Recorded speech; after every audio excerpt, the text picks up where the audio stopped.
Rosalie Hartwell had never learned how to refuse a command. Not when Lady Arabella Fairmont asked her to mend a torn hem 5 minutes before dinner. Not when Mrs. Beatrice Hargrove laughed behind her painted fan and called her, softly enough for cruelty and loudly enough for witnesses, a lady without a fortune. Not when Lady Eleanor Wycliffe tilted her chin across the drawing room and asked whether Rosalie had been invited to Ravenshaw Park as a companion or as a reminder to the other young ladies of what became of women who chose poor fathers. And certainly not when Clara, Lady Arabella's maid, appeared at the edge of the ballroom with a face as pale as candle wax and whispered that her ladyship required clean linen in the west wing immediately. Rosalie should have questioned it. She should have wondered why a maid was asking her to fetch linen when Ravenshaw Park had more servants than some villages had residents. She should have noticed that Clara's eyes refused to settle on her face. But humiliation had a way of making obedience feel like safety, and Rosalie had been humiliated from the moment she entered that house.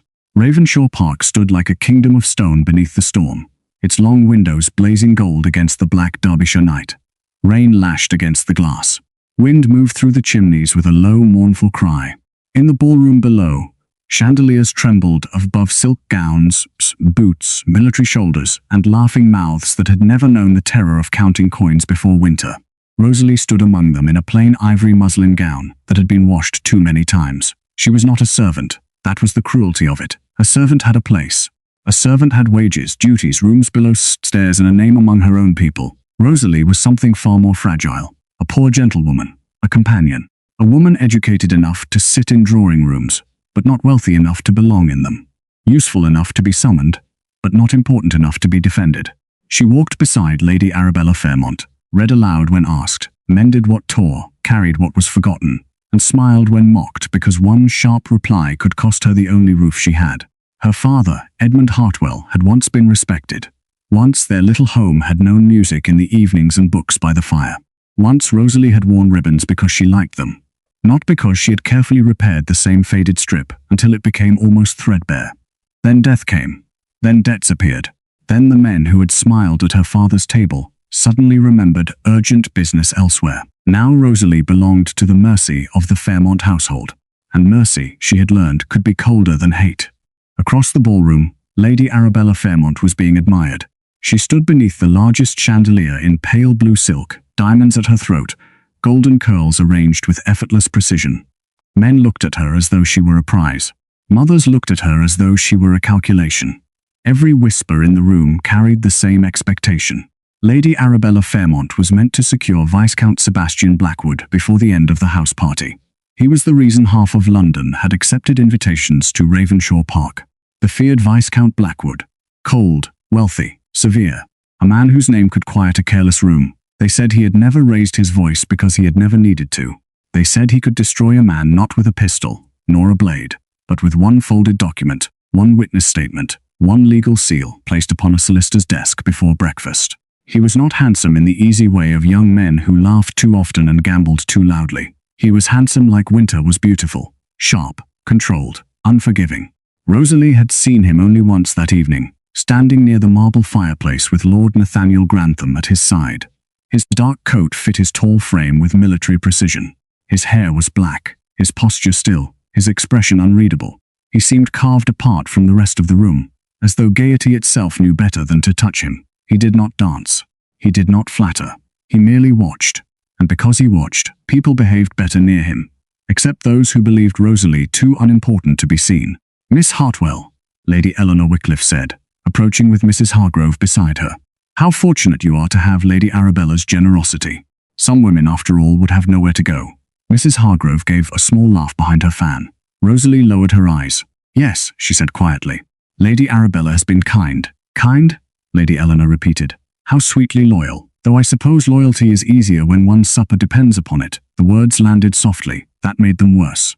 A sharp insult could be protested. A soft one was meant to be endured. Rosalie felt heat rise in her face. She looked toward Arabella, but Lady Arabella was laughing with Lord Benedict Ashbourne, her attention fixed elsewhere. No rescue would come from that direction. Then, near the edge of the room, a small disturbance occurred. Lady Helena Whitmore, elderly, silver-haired, and dignified in dark violet silk, dropped a folded letter from her reticule. The paper slipped beneath the hem of her gown, and slid toward the polished floor, just as two young gentlemen began to turn in her direction. Rosalie moved before thought could stop her. She crossed the space swiftly, bent as though adjusting the lace of her own glove, and retrieved the letter before anyone noticed it had fallen. Without drawing attention, she placed it gently into Lady Helena's hand. Lady Helena's old eyes widened, then softened. "Thank you, my dear," she whispered. Rosalie gave the smallest curtsy and stepped back. It was nothing, a tiny act, a quiet kindness, the sort of thing no one important ever saw. But across the room, Viscount Sebastian Blackwood turned his head. His gaze settled on her. Not on Lady Arabella, not on the diamonds, not on the girls laughing beneath the chandeliers, on Rosalie. Lord Nathaniel Grantham leaned closer to him, saying something Rosalie could not hear. Sebastian's eyes did not move. Then, in a low voice, he asked, "Who is that young woman?" Rosalie did not know he had asked. She only felt with sudden unease that someone had noticed her. And in her world, being noticed was rarely safe. The evening worsened after that. The storm grew louder, beating against Ravenshaw Park as though the whole sky had taken offense at the gathering inside. Somewhere before supper, Lady Arabella caught her sleeve on the sharp edge of an ornamental chair, tearing the lace near her wrist. "Rosalie," she murmured without looking at her.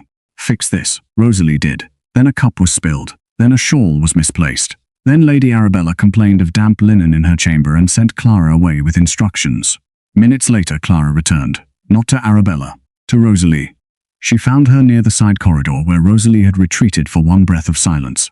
"Miss Hartwell," Clara whispered urgently. "My lady needs clean linen at once. The west wing. Third door on the left after the long gallery. She said you must take it yourself." Rosalie frowned. "The west wing?" "I thought Lady Arabella's rooms were in the south passage." Clara's face tightened. "She has changed chambers for the night because of the leak. Please, miss." "She is already displeased." That was enough. Displeased meant danger. Displeased meant a cold morning lecture from Sir Philip Fairmont about gratitude. Displeased meant Lady Arabella's tired sigh, and the reminder that Rosalie's position could not be guaranteed if she proved difficult. So Rosalie took the folded linen and went. The corridors of Ravenshaw Park seemed endless at night. Away from the ballroom, the house changed. Music faded behind her. Laughter became a memory. The grand passage opened into narrower halls lined with portraits whose painted eyes followed every movement. Rain tapped at the windows. Candles flickered in wall sconces, bending whenever the wind found some crack in the old stone. Rosalie walked quickly, too quickly. At one turning, she nearly collided with a footman carrying a coal scuttle. At another, a sudden gust blew rain through a poorly latched window, scattering cold droplets across the floor. By the time she reached the long gallery, the hem of her gown was damp. Her slippers were soaked from crossing the side passage, where rainwater had seeped beneath the outer door. She was cold. So cold that her fingers trembled around the linen. "Third door on the left," Clara had said. Rosalie counted. 1, 2, 3. The door was unlocked. She opened it and stopped. The chamber beyond glowed with firelight. Not the grand public light of chandeliers and polished mirrors, but a softer warmth. The kind that touched dark wood, heavy curtains, and the edge of a bed turned down for the night. A copper bath stood before the hearth, steam curling upward in pale ribbons. Folded towels lay upon a chair. A screen had been placed nearby. The scent of lavender and clean soap lingered in the air. Rosalie's breath caught. For one fragile moment, the world did not feel cruel, only warm. She stepped inside and closed the door behind her, meaning only to set the linen down and flee before she was scolded for lingering. But then another gust of wind rattled the windows. A shiver moved through her so hard she nearly dropped the linen. Her gown clung cold against her skin. Her slippers were ruined. Her hands ached. Downstairs, they would laugh again. Arabella would need something else. Lady Eleanor would smile with her teeth. Mrs. Hargrove would call her fortunate. Rosalie looked at the steaming bath. She knew better. Every rule of her life had been built from knowing better. A woman like her did not take comfort without permission. A woman like her did not pause in warm rooms that belonged to others. A woman like her did not forget that one wrong step could end everything. But exhaustion is a dangerous persuader, and loneliness can make even caution fall silent. Rosalie placed the folded linen on the chair. She listened. No footsteps, no voices, only rain, only fire, only the quiet invitation of warmth after a night spent being treated like something half-human. She told herself she would be quick. Only a moment, only enough to stop shaking. Behind the screen, with trembling hands and a heart thudding in fear of being discovered even by the shadows, Rosalie slipped out of her damp outer things and stepped into the bath. The warmth rose around her like mercy. Her eyes closed. A sound escaped her. Not pleasure, not indulgence, but relief so deep it almost hurt. For one stolen moment, Rosalie Hartwell forgot she was poor. She forgot she was watched. She forgot that Lady Arabella could command, and Clara could lie, and society could tear a woman apart with nothing more than a raised brow. She forgot that every room in a great house belonged to someone more powerful than herself. She only remembered that she was tired, that she was cold, that once, long ago, before debts and pity and dependence, she had been someone's beloved daughter. The fire cracked softly. Rain struck the windows. Rosalie lowered her face into her hands and breathed. Then the door opened. Not loudly, not with drama. Simply opened. Rosalie froze. The air changed before she even saw him. A presence entered the room, controlled, still unmistakable. A man stepped inside, removed one glove, and stopped. Silence fell so completely that even the storm seemed to hold its breath. Rosalie turned her head. Viscount Sebastian Blackwood stood in the doorway. Silent. Impossibly composed. For one terrible second, neither of them moved. Then Rosalie understood. The chamber was not Lady Arabella's. The linen was not for Lady Arabella. The bath had not been prepared for Lady Arabella. It was his. A gasp broke from her throat. She sank lower behind the rim of the copper bath, one arm crossing herself instinctively, though the screen shielded most of her from view. My lord. The words failed. Her face burned with horror. Her mind filled all at once with every possible ruin. A scream. A servant called. A door flung wide. Lady Eleanor's voice. Mrs. Hargrove's fan. Sir Philip's cold disgust. No reference. No employment. No future. Rosalie tried to stand, then realized she could not. Panic scattered her thoughts like birds startled from a field. I did not know, she whispered. I swear to you I did not know. I was sent. I believed Lady Arabella. Sebastian Blackwood did not shout. That was the first mercy. He did not step closer. That was the second. Instead, his eyes flicked once to the screen, once to the folded linen on the chair, and then away. His expression did not soften, but something in his posture altered. Not alarm, not anger, judgment. Not of her, of the situation. Slowly, deliberately, he closed the door behind him. Rosalie's heart stopped, but then he turned his back, completely. He faced the door as though he were a guard placed there for her protection, not a gentleman whose private chamber had been invaded at night. His voice, when it came, was low. Miss Hartwell. She trembled. He knew her name. That frightened her almost as much as the discovery. Do you understand what will happen? He continued. If anyone finds you here, Rosalie swallowed. No answer could be large enough. Yes, she whispered. The word broke. Sebastian remained still. You were sent, yes, my lord. By whom? Rosalie hesitated. Clara's pale face flashed in her memory. Lady Arabella's cool eyes. Her own position, thin as glass. I was told Lady Arabella required linen in the west wing, Rosalie said carefully. Third door on the left after the long gallery. Sebastian's was silent. The rain filled the pause. Then he said, This is the north wing. Rosalie closed her eyes. The truth struck harder than accusation. She had not merely mistaken a room. She had walked into a trap, though she did not yet understand who had set it or why. I will leave at once, she said, her voice shaking. If you could turn away a moment longer, I shall dress and go. No one need ever know. No, one word. Quiet. Final. Rosalie stared at his back. My lord, you cannot leave this room as you are, not now. I must. You must not. Fear sharpened into desperation. If I remain here, I am ruined. If you step into that corridor and are seen, Sebastian said, you are ruined before you reach the staircase. The brutal clarity of it silenced her. Outside, somewhere beyond the chamber, floorboards creaked. Rosalie's breath caught. Sebastian heard it too. His head turned slightly toward the corridor, footsteps, slow. Passing near the door, Rosalie gripped the edge of the bath until her fingers hurt. The footsteps paused. A murmur followed. Two servants, perhaps, or a footman and a housemaid whispering over late duties. The words were indistinct, but the danger was not. Rosalie's entire future stood on the other side of a wooden door. One curious hand upon the latch. One question. One witness. Everything would end. She looked toward Sebastian's broad, unmoving back. My lord, she whispered, barely more than breath. Let me go. For the first time, he looked over his shoulder, not at her improperly, not below her face, only at her eyes, and in his gaze Rosalie saw something she had not expected from the feared Viscount Blackwood. Not cruelty, not triumph, not even suspicion, resolve. Sebastian listened to the corridor. Then with calm precision he reached for the key. The lock turned softly. Rosalie felt the sound in her bones. My lord. The footsteps moved again, then faded. Still Sebastian did not unlock the door. He stood between her and the house beyond it, as though the storm itself had entered Ravenshaw Park, and he alone had decided where it would stop.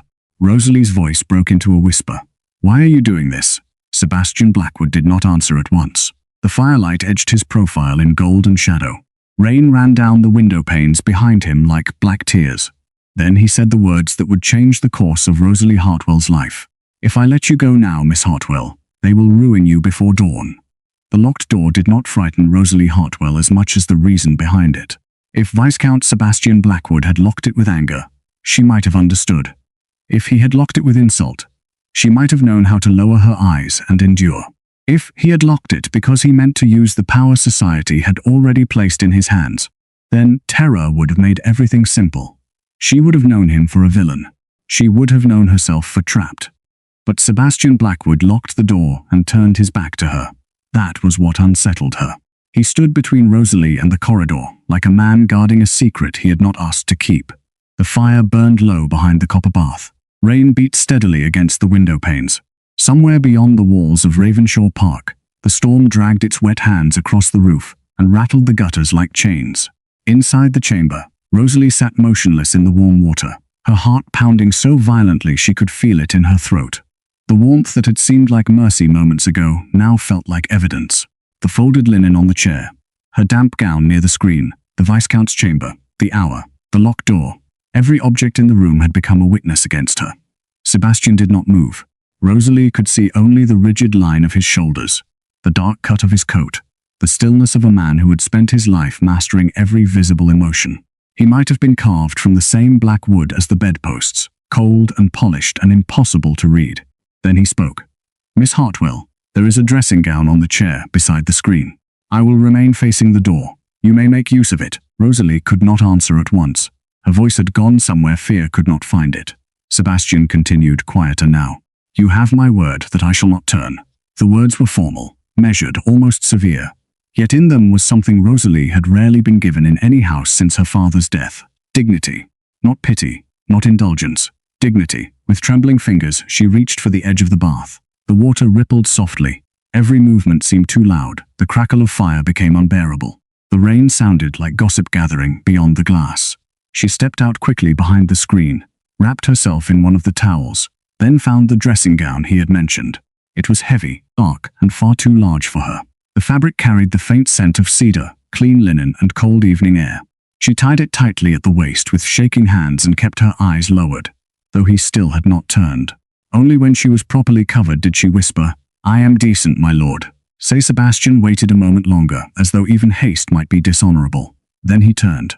His gaze did not travel over her. It came to rest on her face, and there it stayed.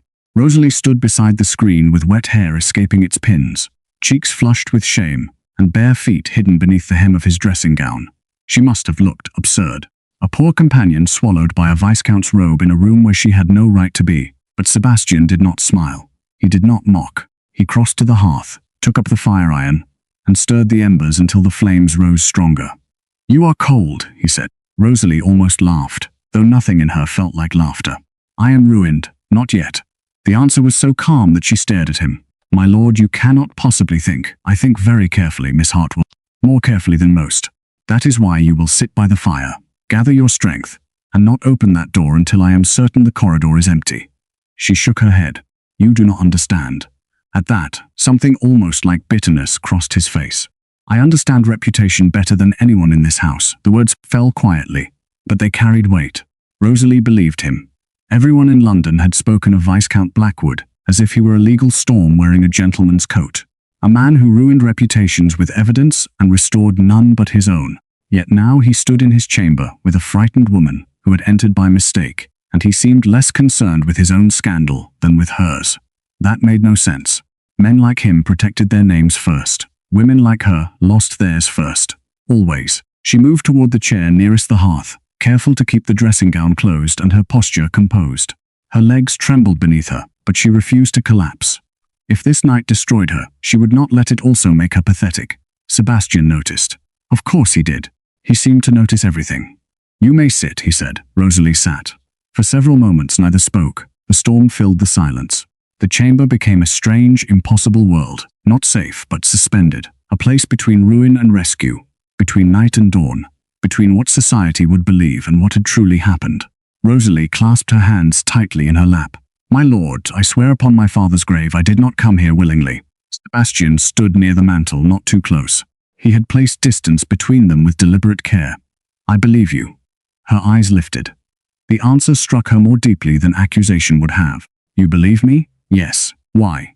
He studied her for a moment, and Rosalie felt suddenly seen in a way that made hiding impossible. Because when I entered you were terrified, he said.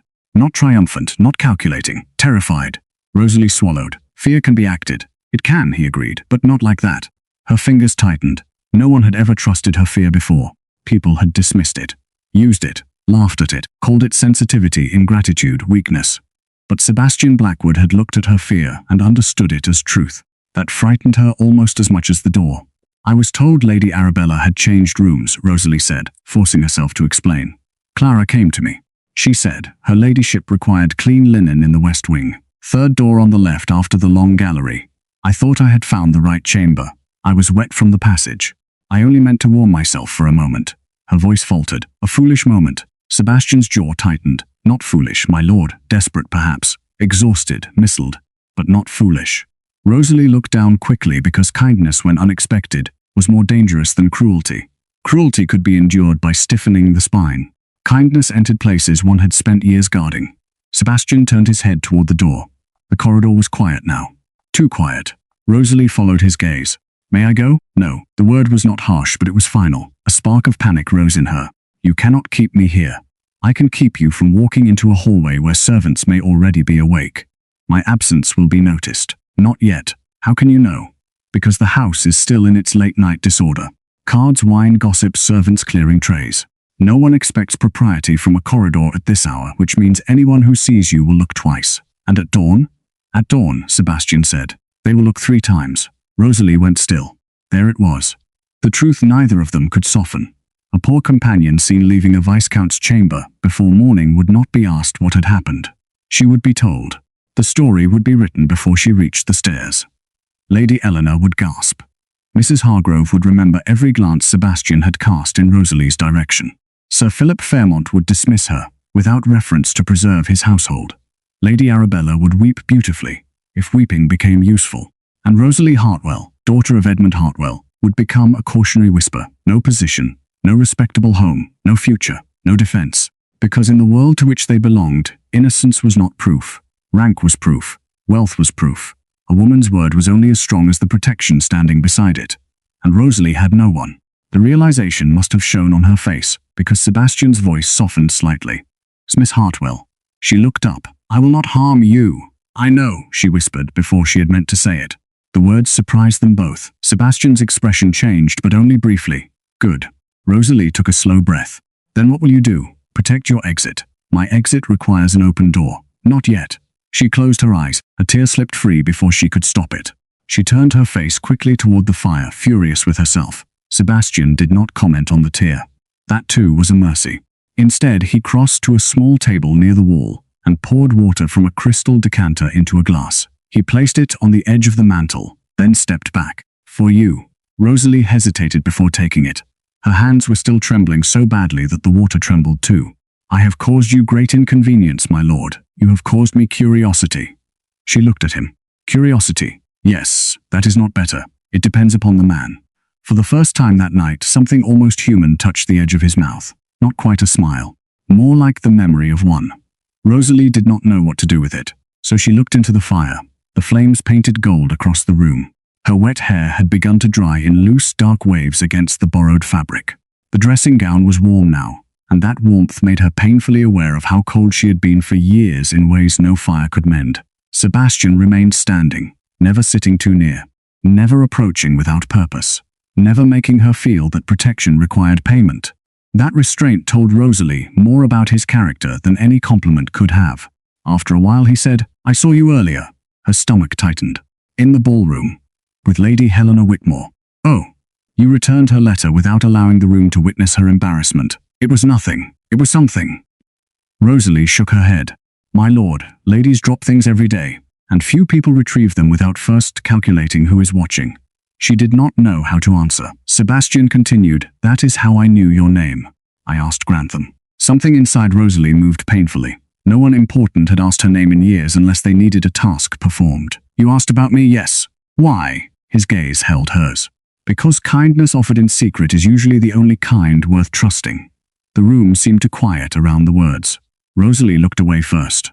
She had no practice being spoken to as though she mattered. No practice being observed without being judged. No practice sitting before a man whose reputation could have crushed her, only to discover he was holding the weight of that reputation carefully away from her throat. A faint sound came from the corridor. Both of them froze. This time it was not footsteps passing by, it was voices, nearer, a maid's whisper, a manservant answering. Then the clink of something metal, a tray perhaps, or a coal pan. Rosalie rose too quickly. I must go now. Sebastian moved toward the door, listening. No. If I wait longer, the house will wake. The house is already waking in pieces. Then I am already lost. Not if you stop trying to run into danger. The words were sharper than before.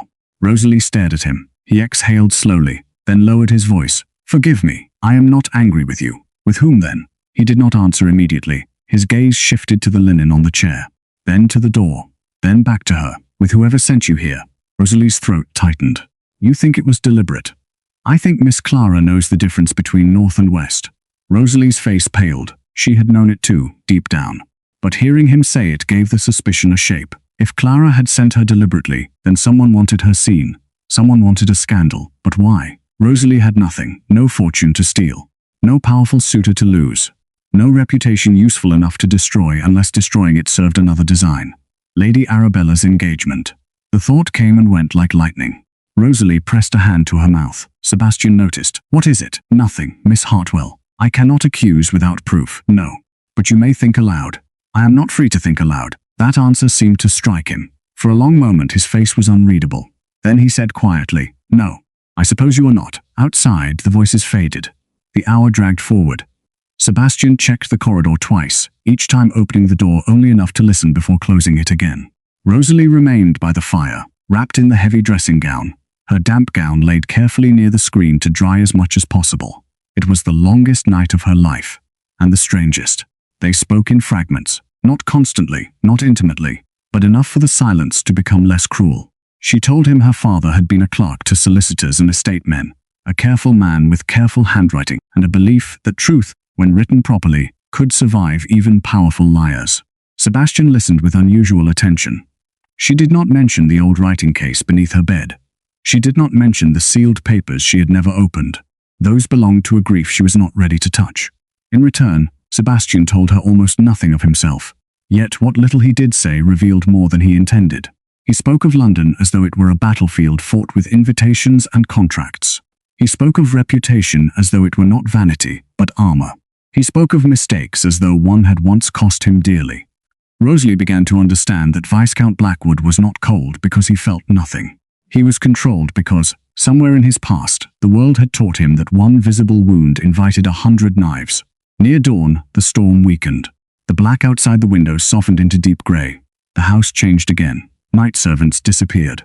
Morning servants began. A distant bell rang below stairs. A door shut. Wheels rolled faintly in a courtyard. Somewhere, a kitchen maid laughed before being hushed. Rosalie stood. My lord, I cannot remain. This time, Sebastian did not immediately refuse. He crossed to the window and looked out toward the servants' courtyard below. Then he turned back. There is an old linen passage behind the north gallery. It leads toward the housekeeper's stair. Few use it now except for storage. Rosalie's heart leapt painfully. You know the way, yes, then I can leave, when the next corridor is clear. She nodded quickly. Relief nearly weakened her knees. Sebastian went to a carved wardrobe and removed a dark cloak. Not the dressing gown this time. Something heavy enough to conceal the dampness of her gown and the disorder of her hair. He held it out without stepping too close. Wear this until you reach your room. Rosalie stared at it. I cannot take your cloak. You can return it later. If someone sees you without it, they will see more. That ended the argument. She took the cloak. Their fingers did not touch. Yet, something passed between them all the same. An awareness neither invited nor named. Rosalie dressed behind the screen as quickly as she could. Her gown was still cold, but not soaked. She pinned her hair with numb fingers, tucked the loose pieces beneath the cloak's hood, and emerged looking pale, exhausted, but nearly respectable. Nearly. Sebastian studied the result. It will do.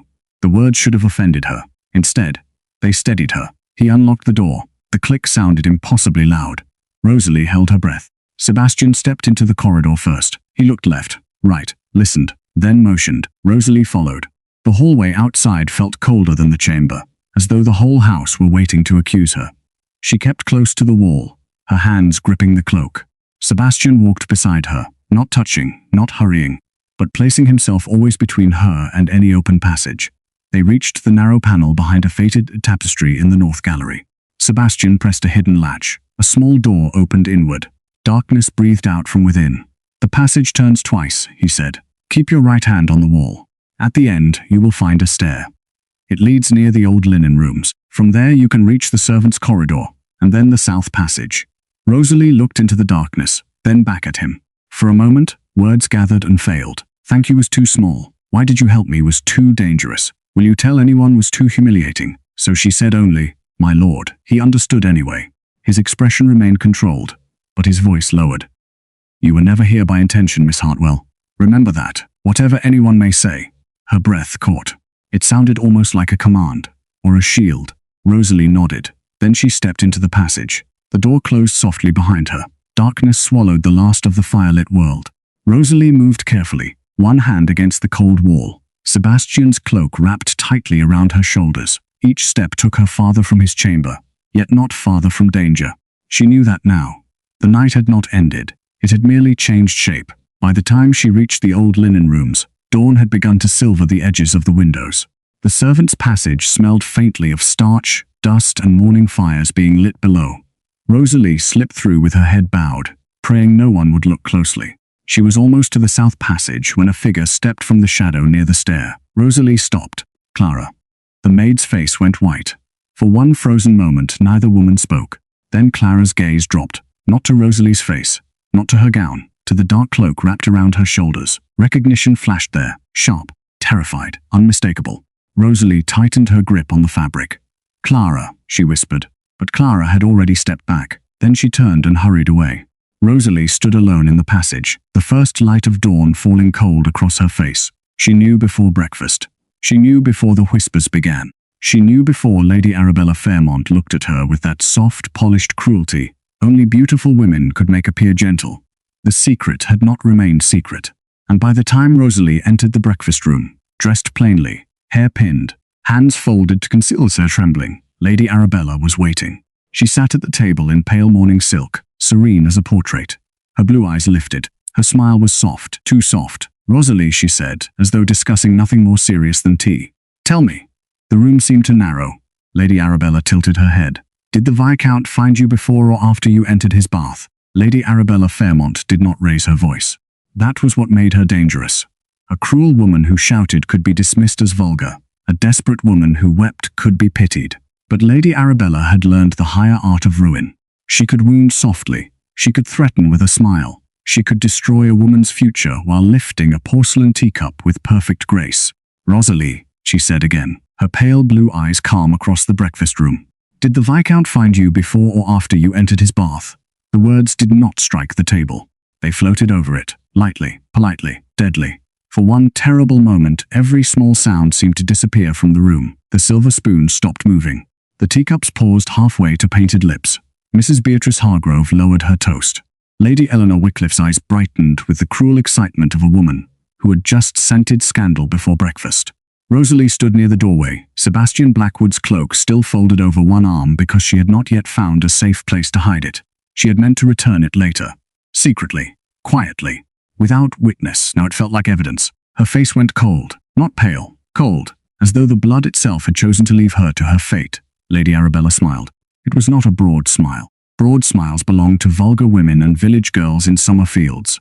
Arabella's smile was delicate, almost sympathetic. The kind of smile that allowed everyone present to believe she was being generous by not saying more. Rosalie understood at once. Clara had told her. Or Clara had told someone who told Arabella.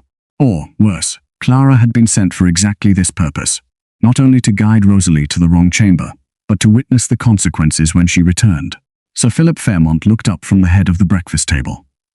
"What is this?" he asked, his voice low. Lady Arabella lowered her eyes. "Nothing that need trouble you, Papa." Which, of course, made it trouble everyone, Mrs. Hargrove gave a soft gasp, not because she was shocked, but because she enjoyed performing shock before witnesses. "Dear me," she murmured. How very unfortunate. Lady Eleanor leaned slightly forward. Miss Hartwell looks unwell. Rosalie forced her fingers not to tremble. I was sent to the wrong chamber, she said.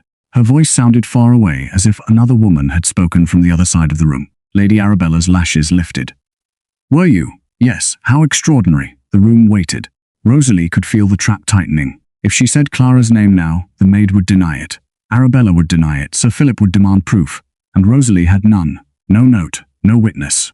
Only her own word against the word of a lady whose family owned the house, the servants, the invitations, and every path by which Rosalie might escape poverty. Lady Arabella tilted her head. One must be careful in great houses, Rosalie. Doors can be so easily mistaken. The words sounded harmless, but Rosalie heard the warning underneath. Say more, and I shall finish you. At the far end of the room, Lord Benedict Ashbourne watched with an interest he did not bother to hide. He was handsome in the polished way of men who had survived too long on charm. Fair hair, laughing mouth, elegant coat, careless hands. He leaned back in his chair as if nothing in the world frightened him, though his eyes moved too quickly between Arabella and Rosalie. Beside him, Lady Helena Whitmore looked troubled. The elderly woman's gaze rested on Rosalie's face with quiet concern, but she said nothing yet. Not because she lacked courage, Rosalie thought, but because she did not understand the shape of the danger. No one did, no one except Rosalie, and perhaps one other. Viscount Sebastian Blackwood entered the breakfast room. He did not hurry, he did not demand explanation. The door opened, the room turned, and suddenly the air changed. The feared Viscount Blackwood crossed the threshold in dark morning dress, composed, severe, and silent enough to make every whispered thought feel exposed. His eyes moved once across the room. Lady Arabella, Clara pale near the sideboard, Rosalie, standing with the cloak, the watching guests, then the table. He understood too much in one glance. Rosalie felt it.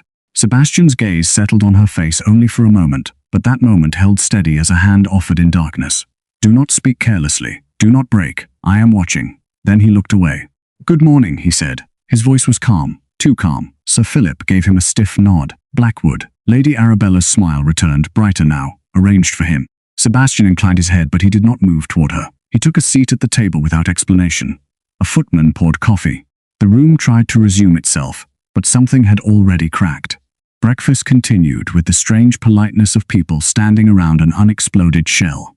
Rosalie slipped into a chair near the edge of the room where companions belonged. Her hands were cold beneath the table. No one asked her to eat. No one needed to. She could not have swallowed a crumb. The questions came disguised as conversation. Lady Eleanor wondered aloud whether houses as old as Ravenshaw Park ought to mark their corridors more clearly. Mrs. Hargrove replied that young ladies of sense rarely wandered alone at night. Lord Benedict smiled into his coffee. Lady Arabella said nothing. That was worse. Sebastian said even less. That was different. His silence did not accuse, it measured. By the time breakfast ended, Rosalie understood that the danger had not passed. It had merely chosen better clothes. She had just risen to follow Lady Arabella from the room when a footman approached. My lady, he said to Arabella, bowing, Sir Philip requests the steward's accounts in the study at 11. Arabella gave the smallest nod. Very well. Then she looked at Rosalie. Come. It was not an invitation. Rosalie followed. They moved through the morning room, then down a passage bright with pale daylight and storm-washed windows. The rain had ceased, but the grounds beyond the glass were soaked and shining. Every tree bowed beneath wet leaves. Ravenshaw Park looked cleansed. Inside, nothing was clean. Lady Arabella did not speak until they reached her private sitting room. It was a beautiful chamber, all pale silk, painted screens, ivory-backed chairs, and fresh flowers cut by gardeners, who would never sit where their work was admired. Clara stood near the dressing table, twisting her apron between nervous fingers. Arabella closed the door. The softness left her face. Clara, she said. The maid flinched. My lady, you may go. Clara looked at Rosalie once. The look was not triumphant. It was afraid. Then she curtsied and fled. The moment the door shut, Arabella turned. You foolish girl. Rosalie stood very still. I was sent there. Yes. The words were cruel because they were true. Rosalie lifted her chin. By your maid. Arabella's eyes sharpened. Careful. Did you know? Lady Arabella walked to the window. Morning light caught the diamonds at her ears and made them glitter like ice. You will not use that tone with me. Did you know, my lady? Arabella turned back slowly. For one moment, something beneath the elegance broke through. Not guilt. Fear. Raw and quick. Then it vanished. What I know, Arabella said, is that you were found in Viscount Blackwood's chamber. I was not found by anyone but him. Clara saw you returning. She saw his cloak. Not me in his chamber. Arabella smiled faintly. You think that matters? Rosalie's throat tightened. It is the truth. My dear Rosalie, truth is what respectable people can afford to prove. The room seemed to narrow around them. Rosalie's hands curled at her sides. I will tell Sir Philip you sent me there. No, Arabella said. Not loudly, not urgently, just no. Rosalie stared at her. Arabella stepped closer. If you speak one word of Clara, of my name, or of any instruction you claim to have received, I will say you entered Lord Blackwood's chamber deliberately. Rosalie felt the floor tilt beneath her. Arabella continued, each word polished and merciless. I will say you have watched him since his arrival, that you saw he did not favor me and decided to improve your own poor prospects. I will say I caught you asking about his rooms. Clara will weep and confess she tried to stop you. Lady Eleanor will remember your distracted manner. Mrs. Hargrove will remember your poverty. By luncheon, every woman in this house will believe you attempted to trap a viscount into marriage. Rosalie could not breathe. You would not. Arabella's eyes shone. With one sentence, I could make you unemployable in every respectable home from Bath to London. The cruelty of it entered slowly, not because Rosalie doubted Arabella could do it, because she knew she could. A woman did not need to be guilty to be ruined. She only needed to be vulnerable in the presence of someone more protected. Rosalie whispered, why? For the first time, Arabella looked away. The question had struck something true. Outside the window, wet branches tapped the glass. Arabella's shoulders lowered by the smallest degree. Because I will not marry him, Rosalie stared. Lord Blackwood? Arabella laughed once, without joy. Do you think I invited him here? Do you think I set my cap at the most severe man in England, because I find silence romantic? Rosalie said nothing. Arabella turned back, and now the fear was visible beneath the beauty. Not enough to excuse her, but enough to make her human. My father wants the match. Blackwood wants the Fairmont connection, because it quiets certain old political enemies. Society wants the spectacle. Everyone has decided the matter except me. You could refuse. Arabella's eyes flashed. Spoken like a woman who owns nothing and is therefore still allowed to imagine choice. The insult landed, but there was pain beneath it. My father will not permit refusal, Arabella continued. He has debts he hides beneath good manners. He needs Blackwood's influence.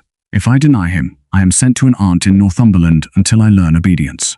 If I persist, I am married to some widower with 6 children and a temper. Rosalie thought of Sir Philip's cold eyes. She could believe it. And Lord Ashbourne, she asked softly. Arabella's face changed. There it was. The real secret. Benedict Ashbourne was not merely charming company at breakfast. He was the reason Arabella's voice trembled beneath its polish. Arabella moved away. You will not speak of him. You love him. I said you will not speak of him. Rosalie studied her. Does your father know? Arabella's silence answered.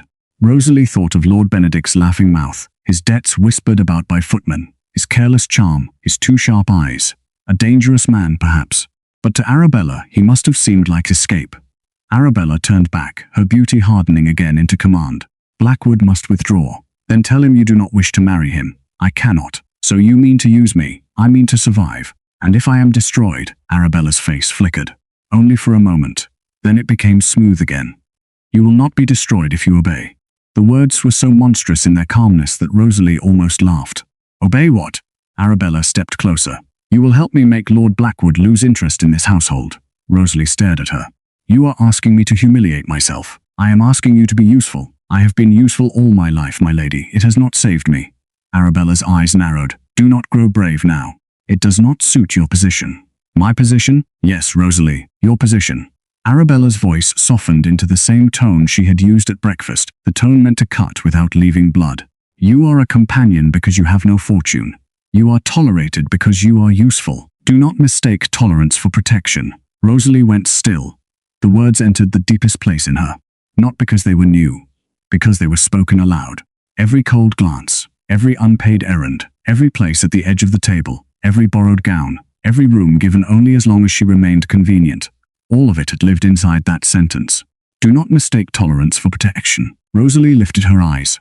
Lord Blackwood protected me last night. Arabella's expression sharpened with jealousy, or fear. Lord Blackwood protected his own reputation. No. The word escaped before Rosalie could stop it. Arabella studied her, then smiled. Oh. Rosalie wished she had said nothing. Arabella stepped closer, voice dropping. Be very careful, Rosalie. I am. No, you are not. You are looking at him as though he is different from the rest of them. Rosalie said nothing. Arabella's smile faded. He is not your rescuer. He is a man, a powerful one. Men like that may pity a woman at midnight and forget her by morning. Rosalie wanted to deny it. She could not, because part of her feared Arabella was right. Sebastian had saved her from immediate ruin, yes. He had been honorable, careful, restrained. But honor in a locked chamber did not mean protection in a crowded world. A man like him could walk away from scandal. A woman like Rosalie would be left buried beneath it.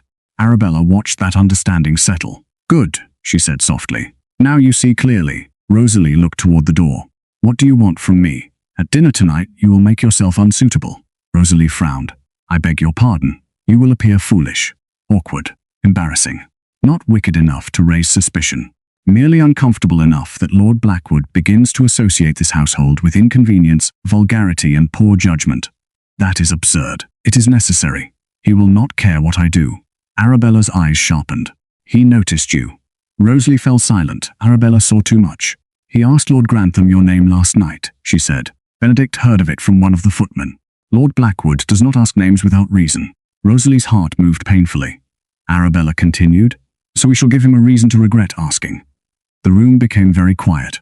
Rosalie understood then that the mistake in the chamber had not ended at dawn. It had opened a door into something more dangerous. Not desire, not simple scandal, but strategy. Arabella wanted freedom. Benedict wanted something hidden. Clara was afraid. Sebastian was watching. And Rosalie stood at the center of it with no fortune, no family, and no proof. A knock came at the door. Both women turned. Clara entered, face pale. My lady, she whispered. Lord Ashbourne asks if you are walking in the East Gardens this morning. Arabella's composure cracked again. Only slightly, but enough. Tell him yes, she said. Clara curtsied and left. Rosalie watched Arabella. You are risking everything for him. Arabella's mouth tightened. I am risking everything, because everything has already been decided without me. For one brief second, Rosalie saw the cage around Lady Arabella Fairmont. It was gilded, perfumed, admired, but a cage still. Then Arabella looked back at her, and sympathy died beneath necessity. You will do as I ask, and if I refuse? Arabella stepped close enough that her perfume, delicate and expensive, seemed to suffocate the air. Then by nightfall, everyone will know you spent part of last evening in Viscount Blackwood's chamber. By tomorrow, they will know you did so on purpose. By week's end, your name will be spoken in London with laughter. Rosalie's eyes burned, but she did not let the tears fall. Arabella saw the effort. Good girl, she said. The words were almost gentle. That made them unforgivable. Rosalie left the sitting room with her head bowed, and Sebastian's cloak hidden beneath her arm. The corridor outside seemed longer than before. Every portrait watched her. Every servant's glance felt sharpened. Every door seemed to hold someone listening behind it. She reached the small chamber assigned to her and shut herself inside. Only then did she breathe. Her room was narrow, plain and cold despite the morning fire recently lit in the grate. Her writing case sat beneath the little table, locked, untouched, containing the last fragments of her father's careful life. She knelt beside it for no reason except that grief sometimes called to the hands before the heart knew what it wanted. Papa, she whispered. No answer came. Only the soft crackle of a poor fire and the distant sounds of a great house preparing to devour another day. Rosalie pressed her fingers to her eyes. She wanted to leave.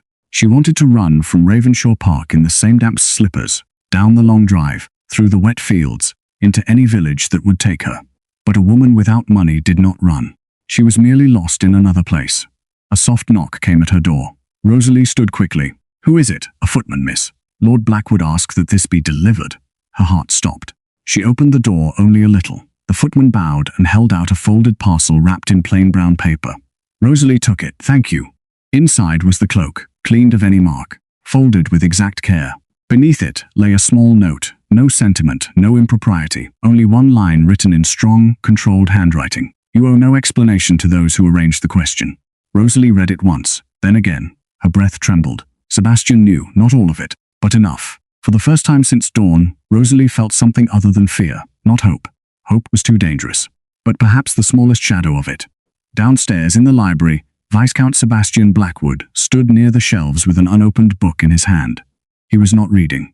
Lord Nathaniel Grantham watched him from beside the writing desk. You have not turned a page in 10 minutes, Nathaniel said. Sebastian closed the book. Miss Hartwell was sent to my chamber deliberately. Nathaniel's expression changed. By whom? That is what I intend to learn. Carefully, I hope. Sebastian looked toward the window, where the morning light lay cold across the lawn. I do nothing otherwise. Nathaniel studied his friend, and Lady Arabella.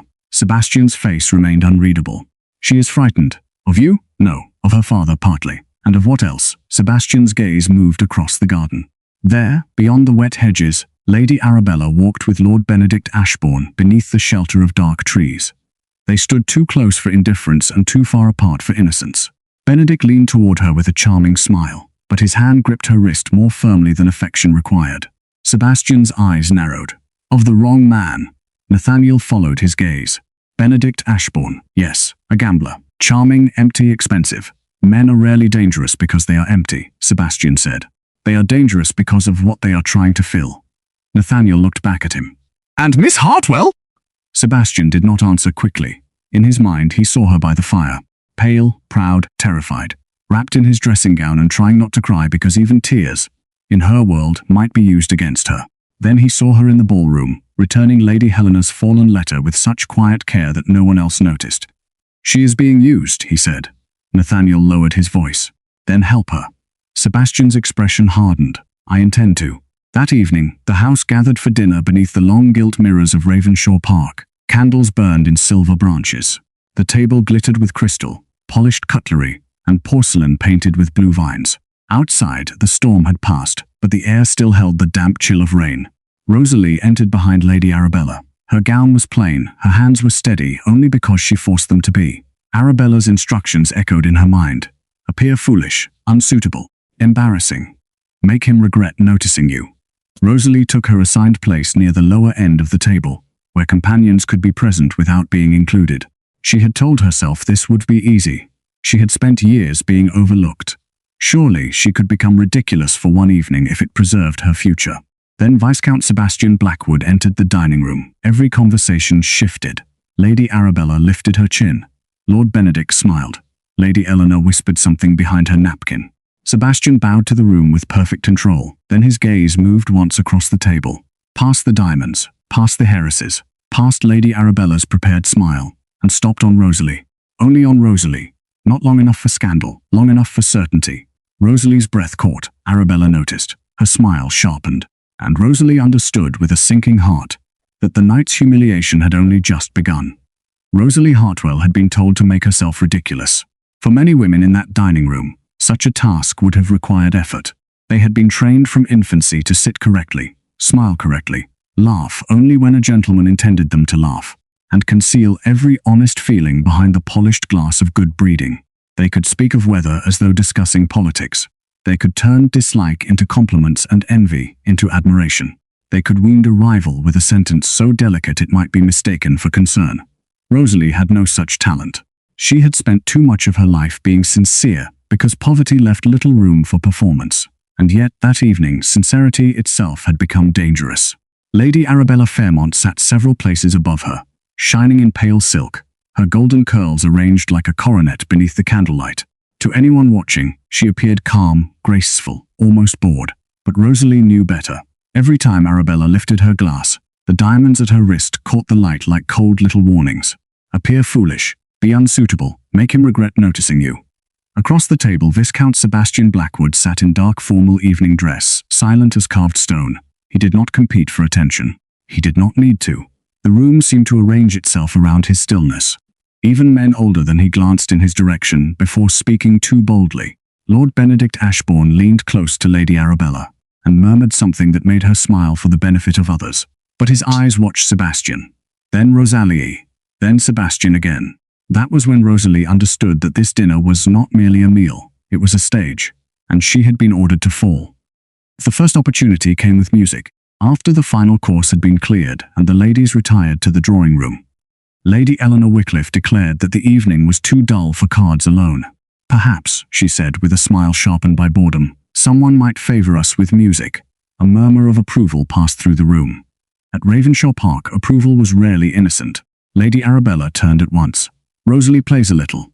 Rosalie's stomach tightened. That was not entirely true.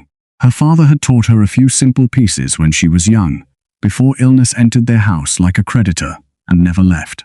After his death, there had been no pianoforte, no lessons, no leisure. Her fingers remembered fragments more than songs. She looked at Arabella. Arabella's smile did not move. Do you not, Rosalie? There was no escape in the question. Mrs. Hargrove clapped her hands lightly. How charming. I do enjoy humble accomplishments. They have such sincerity. Lady Eleanor laughed softly. Come, Miss Hartwell, do not be shy. Rosalie felt every eye turned toward her. The gentleman entered then, fresh from port and politics. Lord Benedict came first, smiling as though he had never feared anything but boredom. Sir Philip Fairmont followed with Lord Nathaniel Grantham, and last came Viscount Blackwood. Sebastian saw Rosalie standing beside the pianoforte. His expression did not change, but his attention sharpened. That almost undid her. Rosalie lowered her eyes and moved to the instrument. The pianoforte gleamed beneath the candles, far grander than the little one her father had once rented from a neighbor during the spring she had turned 12. She sat, placed her hands upon the keys, and felt how stiff her fingers had become. She was supposed to play badly. That was the order. But playing badly on purpose and playing badly because one had been cornered felt almost the same. She began. The first notes were hesitant. The second line stumbled. By the third, her left hand missed the chord entirely, producing a sound so mournfully wrong that Lady Eleanor pressed her lips together to hide a smile. Mrs. Hargrove coughed into her handkerchief. Somewhere behind Rosalie, a gentleman shifted his feet. Rosalie's face burned. She tried to continue. The song, once a simple country air, became something fragile and uneven beneath her hands. Not foolish enough to be entertaining, not polished enough to be admirable, only honest in its failure, exactly what Arabella wanted. When the final note limped into silence, no one clapped. Rosalie kept her eyes on the keys. Her throat ached. Then, from the other side of the room, one pair of hands came together, once. Softly, not mockingly, everyone turned. Viscount Sebastian Blackwood stood near the mantel, his face unreadable. At last he said, "Someone in this wrist room has played honestly." The silence that followed was absolute. Mrs. Hargrove's smile froze. Lady Eleanor's fan paused halfway open. Arabella's eyes flashed. Rosalie could not move. Sebastian did not look triumphant. He did not look amused. He simply held the room still, with the weight of what he had said. Then Lady Helena Whitmore, seated near the fire, lifted her wrinkled hands and clapped gently. "A sweet little air," she said. "I knew it when I was a girl." That gave the others permission to pretend they had not been waiting to laugh. A few polite claps followed. Thin, uncomfortable, but enough. Rosalie rose from the pianoforte, curtsied, and returned to her seat with her pulse hammering. Arabella did not look at her. That was how Rosalie knew she was angry. The second attempt came the following morning. Lady Arabella found Rosalie near the linen room, where she had been pretending to sort handkerchiefs simply to avoid the breakfast table. "You failed," Arabella said. Rosalie folded a handkerchief slowly. "I played badly. You made him defend you. I did not ask him to." "No. That is precisely the problem." Arabella stepped closer, her voice low. "You must stop appearing pitiable." Rosalie looked up. "Would you prefer I appear cruel?" "I would prefer you appear vulgar." "I do not know how." Arabella's mouth tightened. "Then learn quickly." By noon, Lady Arabella had devised another plan. The guests were gathered in the morning room, where rain still streaked the tall windows and the lawns outside lay silver beneath a dreary sky. The gentlemen stood near the fire, discussing roads and tenants. The ladies sat with embroidery, letters, and the appearance of elegance. Lady Helena Whitmore occupied a chair too far from the hearth.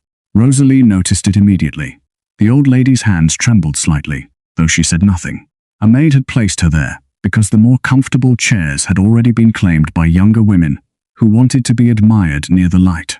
Arabella leaned toward Rosalie and whispered, "Ask Lord Blackwood for something." Rosalie frowned. "What? Something expensive?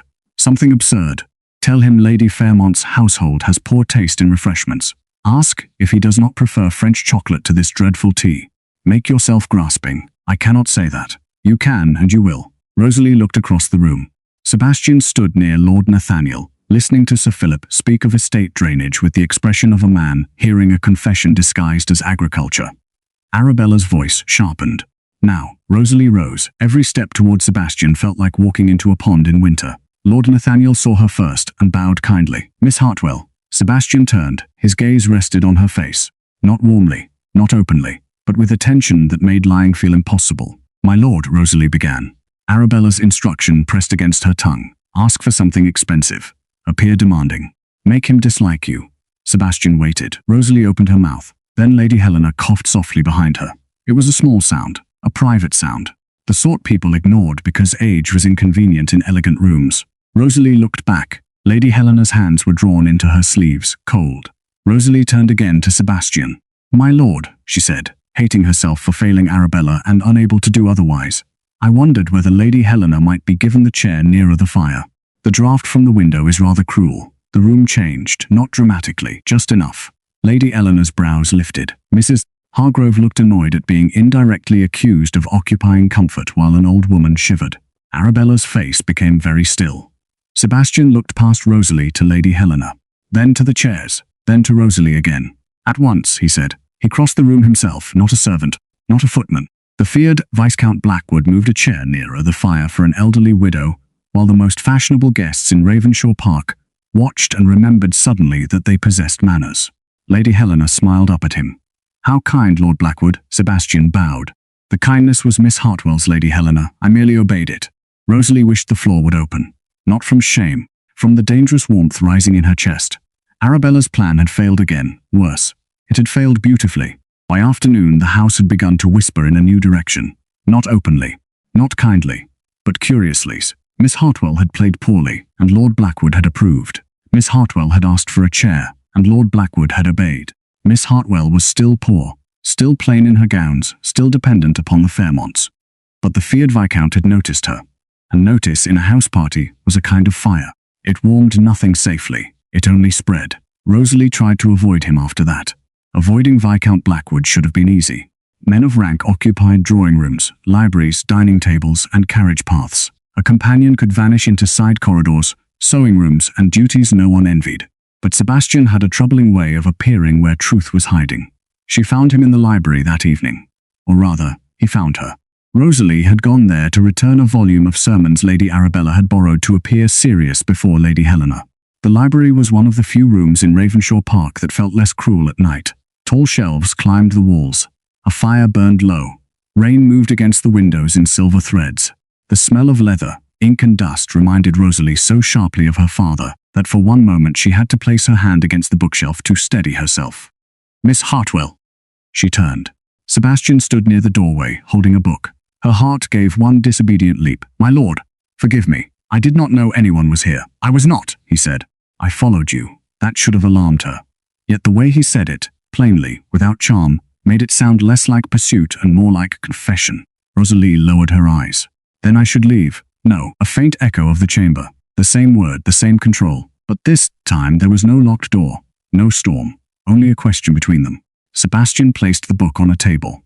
"You dropped this earlier." Rosalie looked. It was not a book. It was a small ribbon, dark blue, frayed at the end. She had used it to mark a page and must have lost it in the morning room. She stepped forward and took it. "Thank you. It is worn." The observation was not cruel, merely exact. "Yes. Was it your father's?" Rosalie looked up sharply. Sebastian did not apologize for the question. He seemed to understand that some wounds were private, but also that silence did not always heal them. "My mother's," she said after a moment. "But my father kept it in his desk after she died. He said blue had been her favorite color. And now you keep it in books, so I do not lose it, yet you did." His gaze did not leave her face. Rosalie's hand closed around the ribbon. "Yes. I suppose I did." The fire cracked softly. Sebastian moved no closer. "Edmund Hartwell," he said.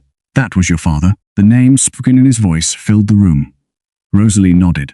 "He was a good man. I have heard the name." Her breath caught. "You have?" "Possibly through estate matters. My solicitors keep long memories." A strange coldness moved through her. Estate matters. Her father had worked around legal papers, debts, inheritances, claims, seals. He had been careful with documents, careful with names, careful in ways Rosalie had never fully understood as a child. Then he died, and certain men had grown very quiet. Sebastian watched her reaction. "You are surprised." "I did not think anyone remembered him." "That is not the same as being forgotten." Rosalie looked toward the shelves. "My father believed written truth could outlive powerful lies." Sebastian's expression changed almost imperceptibly. "A dangerous belief." "Yes," Rosalie whispered. "I think it may have cost him more than he admitted." For a moment, something passed across Sebastian's face. Not curiosity, recognition. Then the door opened. Lord Benedict Ashbourne stepped in. His smile arrived before the rest of him. "Blackwood, Miss Hartwell, how industrious. One finds the most unexpected company among books." Rosalie stepped back at once. Sebastian did not move. "Books reward unexpected company," he said. Benedict laughed lightly. "Do they? I have always found them too loyal to dead men." The words struck Rosalie in a place she did not understand. Sebastian's gaze sharpened. Benedict looked between them, still smiling. Lady Arabella wonders where her companion has gone. Rosalie curtsied. I shall return to her. She moved to leave, but Benedict stepped aside only at the last moment. As she passed him, his voice dropped just enough for her alone. Careful, Miss Hartwell. Men like Blackwood enjoy puzzles only until they solve them. Rosalie did not look back, but she felt Sebastian watching. Later, Lady Arabella was furious. Not openly, of course. Open fury was for women without training. She waited until Rosalie was brushing out her hair in the dressing room before speaking. You were alone with him in the library. Rosalie's hand tightened around the brush. For less than a minute. That is enough. Lord Ashbourne entered. Yes. And he told me. Arabella turned from the mirror, her face pale beneath the lamplight. Do you understand what you are doing? I am doing what you asked. No. You are making him more interested. I cannot control what Lord Blackwood thinks. Then control yourself. The words stung. Rosalie set the brush down. What would you have me do? Trip in front of him? Spill soup? Insult his mother? Everything you ask of me turns against me. Because you do it like a martyr. Because I do not know how to be false convincingly. Arabella's eyes flashed. Then learn. My future depends on it. And mine? Arabella looked away. That was answer enough. Rosalie left her without permission. Perhaps that was the first truly rebellious act of her life. She walked not to the servants' corridor, nor to the little sitting room, but toward the rear gallery, where a narrow door opened onto the covered terrace. The rain had softened to mist. The garden beyond the stone balustrade lay dark and wet, the hedges glistening under a weak moon. She thought she was alone. You will catch cold. Rosalie closed her eyes. Of course. Sebastian stood beneath one of the stone arches, half-shadowed, his hands clasped behind his back. My lord, do you appear everywhere by habit? Only where someone is trying not to be found. She almost smiled. Almost. I should return inside, in a moment. The words were not command this time. They were permission. A moment. Only a moment. Rosalie stepped beneath the archway, leaving careful distance between them. The garden smelled of wet earth and crushed leaves. Far below, the fountain overflowed softly from the rain. Sebastian looked at her shoes. Rosalie followed his gaze and felt embarrassment rise. The slippers were the same ones from the storm, cleaned but stained, the satin worn thin at the toes. He said nothing, but when they began walking the length of the terrace, he slowed his pace. Not obviously, not insultingly. Just enough that her worn shoes did not have to hurry. That nearly broke her. She could endure grand gestures more easily. Grand gestures were public. They belonged to pride. This was small, private, kind. They walked in silence for several steps. Then Sebastian said, Lady Arabella is frightened. Rosalie stiffened. I cannot speak of Lady Arabella. I did not ask you to. You are asking without asking. That is a legal habit. I am told it makes me poor company. Against her will, Rosalie's mouth softened. Does it? Frequently. The mist drifted around them. Rosalie looked toward the garden. I have never belonged anywhere since my father died, she said. She had not meant to say it. The truth simply slipped out because the night was quiet, and Sebastian did not fill silence with useless comfort. He stopped walking. Rosalie regretted the words at once. Forgive me. That was improper. No, he said. She looked at him. His face was shadowed, but his voice was steady. Then perhaps the fault lies not in you, Miss Hartwell, but in the houses that failed to make room. The words entered her slowly, like warmth entering frozen hands. For one moment, Rosalie could not speak. No one had ever suggested that her loneliness might not be her own failure. No one had ever looked at her displacement and blamed the doors instead of the woman left outside them. She turned her face away, blinking hard. Sebastian did not pretend not to notice, but he did not expose her either. Below in the garden, a dark figure moved near the hedges. Rosalie saw it first. Lord Benedict Ashbourne stood beneath the dripping branches with Lady Arabella. They were arguing. Even from the terrace, the tension was clear. Arabella's hands were clenched. Benedict leaned close, his smile gone. He said something sharp. Arabella shook her head. He caught her wrist. Sebastian moved before Rosalie could think. Not forward, only still. But the stillness changed. It became dangerous.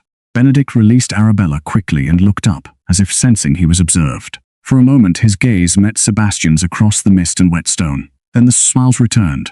Benedict bowed. A gentleman again. Arabella turned away and vanished into the side path. Rosalie's stomach tightened. Sebastian's voice was low. How long has he held her loyalty? I do not know. That was not the answer to the question. It is the only one I can safely give. He turned to her. For the first time, Rosalie saw frustration in him, not anger at her, anger at the walls around her. You are afraid of everyone in this house. She laughed once, softly and without humor. My lord. That is how one survives in a house where one owns nothing. Sebastian looked back toward the garden. Survival is not the same as safety. No, and yet you accept survival as if it is all you are permitted. Rosalie held his gaze. Is it not? He had no immediate answer. That silence told her more than comfort would have, because he knew the world, he knew the rules, he knew she was right, and still, in his face, she saw the refusal to accept it. Behind them, a door opened. Lord Nathaniel Grantham stepped out. "Blackwood," he said quietly, then paused when he saw Rosalie. "Miss Hartwell." Rosalie curtsied. "I was just returning inside." Sebastian did not stop her, but as she passed him, he said softly, "Keep your father's things close." Rosalie froze. She turned. "What do you mean?" Sebastian's gaze held hers. "I am not yet certain." That was all, but it was enough to send a cold line through her heart. Rosalie returned to her room long after the household had settled. The corridor was dim. Her candle trembled in its holder. Every shadow seemed to carry a whisper. She closed her door and locked it. Then she went to the little table. Beneath it sat her father's old writing case. Dark leather, brass corners. The lock tarnished from years of being opened only when grief demanded it. Rosalie knelt. For months, she had avoided the papers inside. They belonged to a life before dependence, before Lady Arabella's commands, before rooms that never felt like hers. Her father had left letters, notes, receipts, memoranda, the careful remains of a careful man. She drew the case onto her lap. The key hung from a ribbon beneath her gown. Her fingers shook as she unlocked it. The lid opened with a soft creak. Inside lay folded papers tied with string, a few old letters, her mother's faded ribbon, and a sealed envelope she had never had the courage to read. She lifted it. The wax was cracked but unbroken. Across the front, in Edmund Hartwell's precise handwriting, were 4 words. 4 words that made the room seem suddenly airless. Blackwood Estate, private memorandum. Rosalie stared.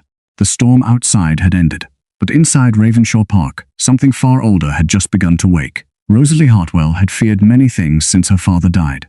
She had feared unpaid bills. She had feared winter mornings when the fire would not catch. She had feared the quiet pity of neighbors who brought broth in covered bowls, and stayed only long enough to look at the empty chairs. She had feared Sir Philip Fairmont's cold gratitude, Lady Arabella's beautiful impatience, Mrs. Hargrove's laughter, Lady Eleanor's polite cruelty, and every door that opened only because she had become useful enough to tolerate. But she had never feared her father's handwriting. Until that night. The sealed envelope lay on her lap like a thing alive. Blackwood Estate, private memorandum. Those 4 words seemed too large for her small chamber, too important for its narrow bed, faded curtains, and low fire, too dangerous for a woman whose entire future depended on silence. Rosalie sat at the little table with the candle burning low beside her. The rest of Ravenshaw Park slept, or pretended to sleep. Beyond the window, the garden lay black and wet beneath a pale moon. Somewhere in the old house, a pipe knocked behind the wall. Far below, a servant crossed the flagstones with careful steps. Every ordinary sound made her heart beat harder. She touched the cracked seal. For months, she had carried this writing case from place to place like a small coffin of memory. She had opened it only to look at her father's ribboned papers, smell the faint dust of old ink, and close it again before grief became too strong. She had told herself she was preserving his things. Now she wondered if she had been avoiding his warning. Her father had been a careful man. Edmund Hartwell did not write dramatic letters. He did not exaggerate. He did not trust rumor. Every account in his books had balanced. Every receipt had been tied in proper bundles. Every promise had been copied and dated. If he had written private memorandum, then something private had needed to survive him. Rosalie took a breath. Then she broke the seal. The sound was small. It felt enormous. Inside were several folded pages. Her father's handwriting covered them in neat, disciplined lines. The ink had browned slightly with age, but the words remained clear. Rosalie unfolded the first page. At the top was written, regarding irregularities observed in debts attached to the late Blackwood estate accounts. Her breath stopped. Blackwood, not merely a name from society. Not merely the feared Viscount who had protected her behind a locked door and looked at her as though poverty had not made her invisible. Her father had known something about Sebastian Blackwood's family. Rosalie bent closer to the candle. She read slowly. At first, much of it was difficult to understand. There were references to bonds, obligations, estate ledgers, solicitor copies, witness marks and seals. Names appeared beside dates. Amounts were listed in columns with her father's careful corrections beside them. Then one sentence froze her completely. I have reason to believe that certain debts now laid against the Blackwood estate were not executed by the late Lord Blackwood, but forged after his final illness, to weaken the heir's claim and force disadvantageous settlements. Rosalie pressed a hand to her mouth. Forged debts, Blackwood estate, the heir, Sebastian. She turned the page too quickly and nearly tore it. Another paragraph followed. The name Ashbourne appears repeatedly in connection with the transfers, though never in a manner bold enough for direct accusation. Funds moved through secondary hands. The signatures bear similarities to older estate documents but lack consistency in pressure and formation. I advised caution. I was told to forget what I had seen. Ashbourne. Rosalie stared at the word until it blurred. Lord Benedict Ashbourne's smiling face rose before her mind. His handsome mouth, his careless manners. His hand gripping Arabella's wrist beneath the dripping garden trees, his voice in the library. Men like Blackwood enjoy puzzles only until they solve them. And then Sebastian's warning on the terrace. Keep your father's things close. Rosalie's room seemed to tilt. Her father had not merely left memories, he had left evidence, or the beginning of it. A fragile path toward a crime too polished for servants' gossip, and too old for ordinary accusation. She read on. The next passage was more personal. If I am prevented from completing this inquiry, the enclosed memoranda must be placed only in hands capable of legal discretion. I do not trust the Ashbourne interest, nor do I trust those who profit by silence. My daughter must not be drawn into this matter unless necessity demands it. She has already lost enough. The candle flame trembled. Rosalie touched the line with one finger. My daughter must not be drawn into this matter. A sound left her throat. Half sob, half breath. Her father had tried to protect her even from the grave. And yet necessity had found her. It had found her in a ballroom. It had found her in a wrong chamber. It had found her beneath the gaze of a man whose past might be tangled with her father's last fears. Rosalie continued until the words became too heavy. The full proof was not there, not complete. There were references to other papers, solicitor copies, a seal witnessed by someone named Grantham, and a ledger page her father said had been removed. But enough remained to suggest that Benedict Ashbourne's family had profited from an old injury done to the Blackwoods. Enough to make Benedict dangerous. Enough to make Sebastian's severity look less like cruelty, and more like a man who had spent years holding himself together while society whispered around the wound. Rosalie folded the pages with shaking hands. She wanted to go to him at once. That was the first foolish thought. The second was worse. She wanted him to know that her father had tried to help, that Edmund Hartwell had not been merely a poor dead clerk forgotten by the world, that he had seen wrongdoing and written truth down carefully so it might someday breathe again. But if Rosalie went to Sebastian, what would she tell him? That she had concealed the chamber trap, that Arabella had threatened her, that she had been ordered to make herself ridiculous so he would withdraw from the match, that she had obeyed because poverty had taught her survival before courage. The letter might give her power, but truth, once opened, did not allow only the convenient parts to escape. By morning, Ravenshaw Park glittered under a hard-washed light. The rain had finally passed. Sunlight fell across the lawns, turning every wet hedge silver. Servants carried trays through the corridors. Footmen opened windows to air the great rooms. The house party resumed its elegant machinery as if nothing had happened. But beneath the polish, danger had grown teeth. Rosalie carried the folded memorandum inside the bodice of her gown, close enough to feel it whenever she breathed. She told herself she would find Sebastian privately. Only for a moment. Only to warn him. Not to confess everything. Not yet. The opportunity came near noon. Lady Arabella had taken to her rooms with a headache, which Rosalie suspected was less illness and more strategy. Lord Benedict had not appeared at breakfast. Sir Philip was occupied with estate papers. Lady Eleanor and Mrs. Hargrove had gone to inspect the conservatory and look for something to criticize among the orchids. Rosalie crossed the lower corridor, with a book pressed against her chest as a disguise for purpose. She found Sebastian in the library. He stood near the great central table, reading a letter.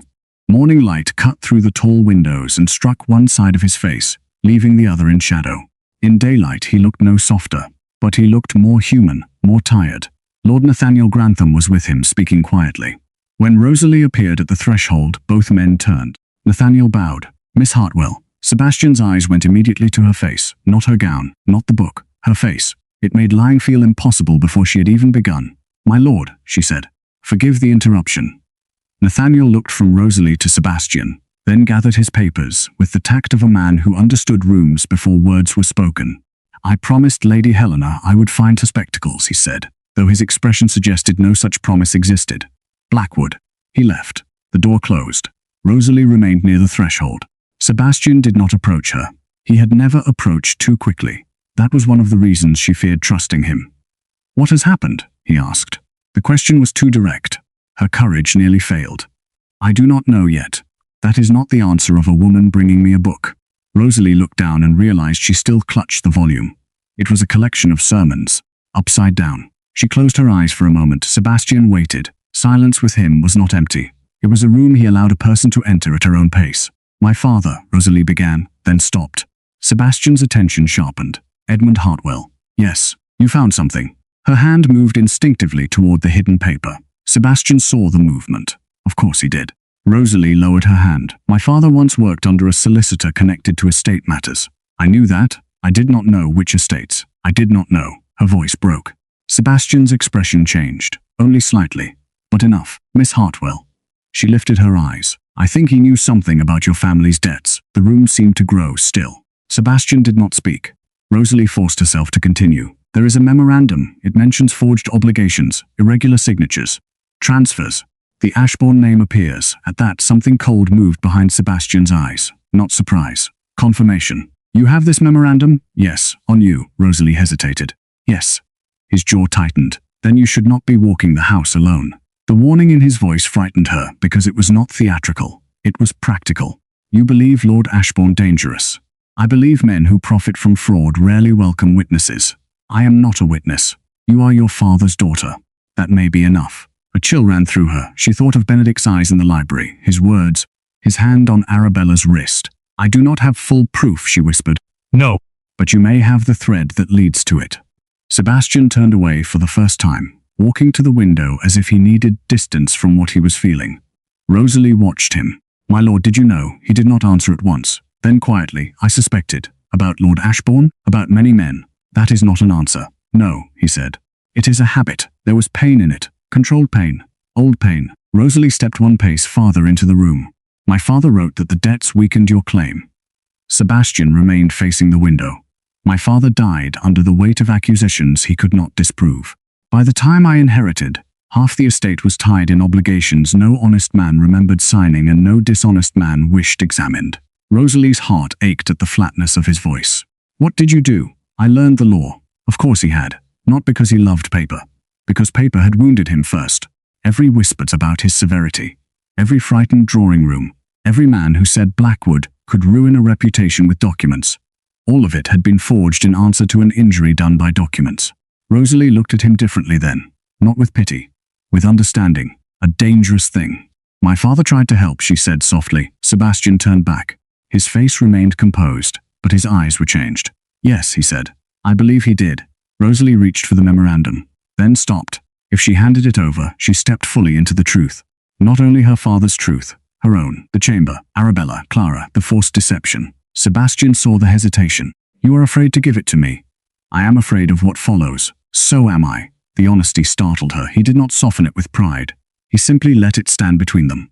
Before Rosalie could speak again, the library door opened. Lord Benedict Ashbourne entered without waiting to be announced. His smile was easy. Too easy. "Blackwood." "Miss Hartwell." His gaze moved between them. How often one discovers earnest conversations in this library. Ravenshaw Park has become an academy of seriousness. Rosalie's hand dropped at once. Sebastian's expression became unreadable. "Ashbourne." Benedict strolled into the room. "I was looking for Lady Arabella, though I confess everyone seems to vanish in this house lately. Companions. Viscounts. Old letters perhaps." Rosalie went cold. Sebastian did not move. Benedict's smile deepened. "Did I interrupt something?" "Yes," Sebastian said. Most men would have pretended otherwise. Benedict laughed softly. "How refreshingly inhospitable. Hospitality is owed to guests, and am I not one?" "That remains under consideration." The air tightened. Benedict's eyes flickered. Then he turned to Rosalie with polished charm. "Miss Hartwell, Lady Arabella asks for you." Rosalie knew at once that this was a lie. Arabella never asked for her. She summoned. Still, Rosalie could not refuse without creating suspicion. She curtsied. "My lord." Sebastian's gaze held hers. "Not long. Only enough. Do not go alone." But the door stood open. Benedict waited. Servants moved somewhere beyond the corridor. Rosalie had survived by understanding when refusal could cost more than obedience. So she went. Benedict walked beside her down the passage. Not too close, not far enough. At first he spoke lightly of weather, of Lady Eleanor's complaints, of Sir Philip's dull conversation. Anyone passing might have thought him merely charming. Then they reached the old portrait gallery. It was empty. Long, dimmer than the rest of the house. Generations of painted Fairmonts stared down from gilded frames, their faces grave with inherited importance. The windows were narrow here, and the daylight entered in thin stripes across the floor. Benedict stopped. So did Rosalie, my lord. His smile faded. The change was astonishing. Without charm, Benedict Ashbourne looked older, harder, less like a gentleman and more like a debt come due. You have your father's papers. Rosalie's mouth went dry. I do not know what you mean. Do not insult me with innocence. It sits poorly on women who wander into bedrooms at night. The words struck like a slap, though his voice remained quiet. Rosalie lifted her chin. I was sent there, yes. Everyone is sent somewhere. He stepped closer. Rosalie forced herself not to step back. Benedict's gaze lowered briefly to the front of her gown, not improperly, but searching. You should be careful what you carry. Her hand moved before she could stop it. Just slightly. Enough. His eyes sharpened. There it is. Rosalie turned to leave. Benedict moved in front of her. Not touching. Blocking, that was worse. I have no wish to quarrel with you, Miss Hartwell. Then do not. I have every wish to avoid unpleasantness. You have chosen an odd method. A flicker of irritation crossed his face. Your father was the same. Quiet voice. Principled eyes. Always believing paper could protect him. Rosalie's breath caught. You knew him. I knew of him. That is not the same. It was enough. A terrible certainty opened inside her. What happened to my father? Benedict smiled again. But now the smile had no beauty. Men grow ill. Fortunes fail. Memory fades. It is the most merciful arrangement in England. Rosalie's fingers curled. You threatened him. I am advising you. No. You are threatening me. His eyes hardened. At last, some intelligence. Rosalie glanced down the gallery. Empty. Her heart beat painfully. Benedict lowered his voice. Blackwood has spent years digging at the past. He calls it justice. I call it obsession. Many families would prefer old matters remain old. Your father failed to understand that. My father understood right from wrong. And where did that leave him? The cruelty of it nearly shattered her composure. But grief can become strength when insulted. Rosalie stepped closer, though fear shook every bone in her body.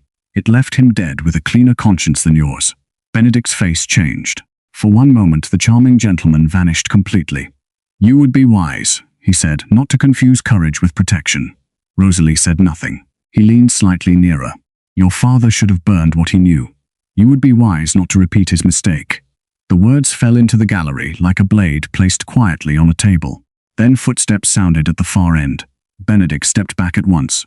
The smile returned as if pulled over his face. Lady Eleanor appeared from a side corridor, followed by Mrs. Hargrove. Lord Ashbourne, Lady Eleanor called. There you are. We wondered if you had been swallowed by the portraits. Nearly, Benedict replied, smooth as silk. Miss Hartwell was kind enough to direct me.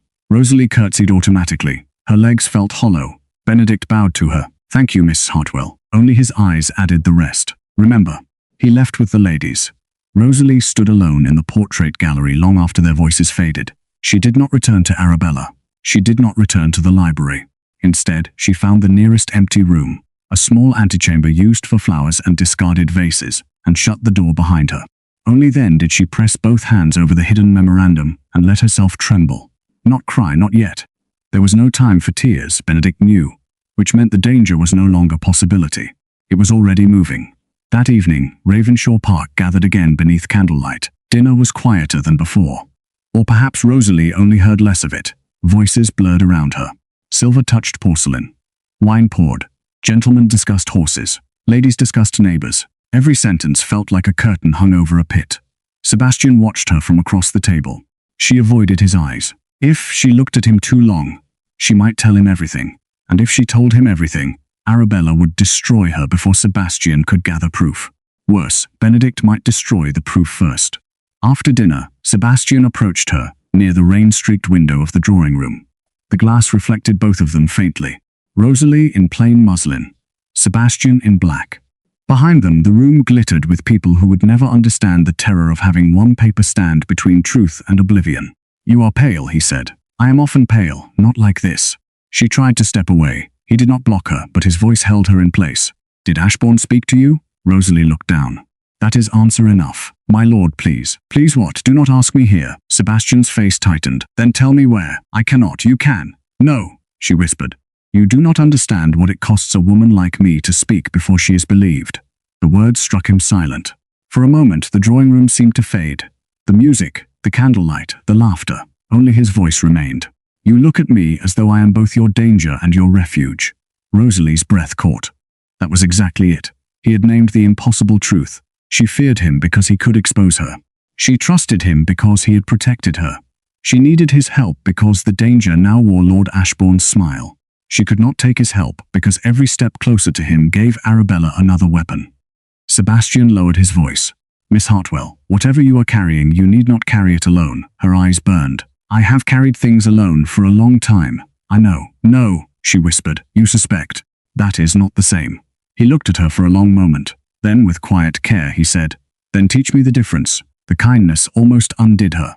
Rosalie's hand moved toward the hidden memorandum. She would tell him. Not everything, but enough. She drew a breath. Then a cheerful voice cut through the room.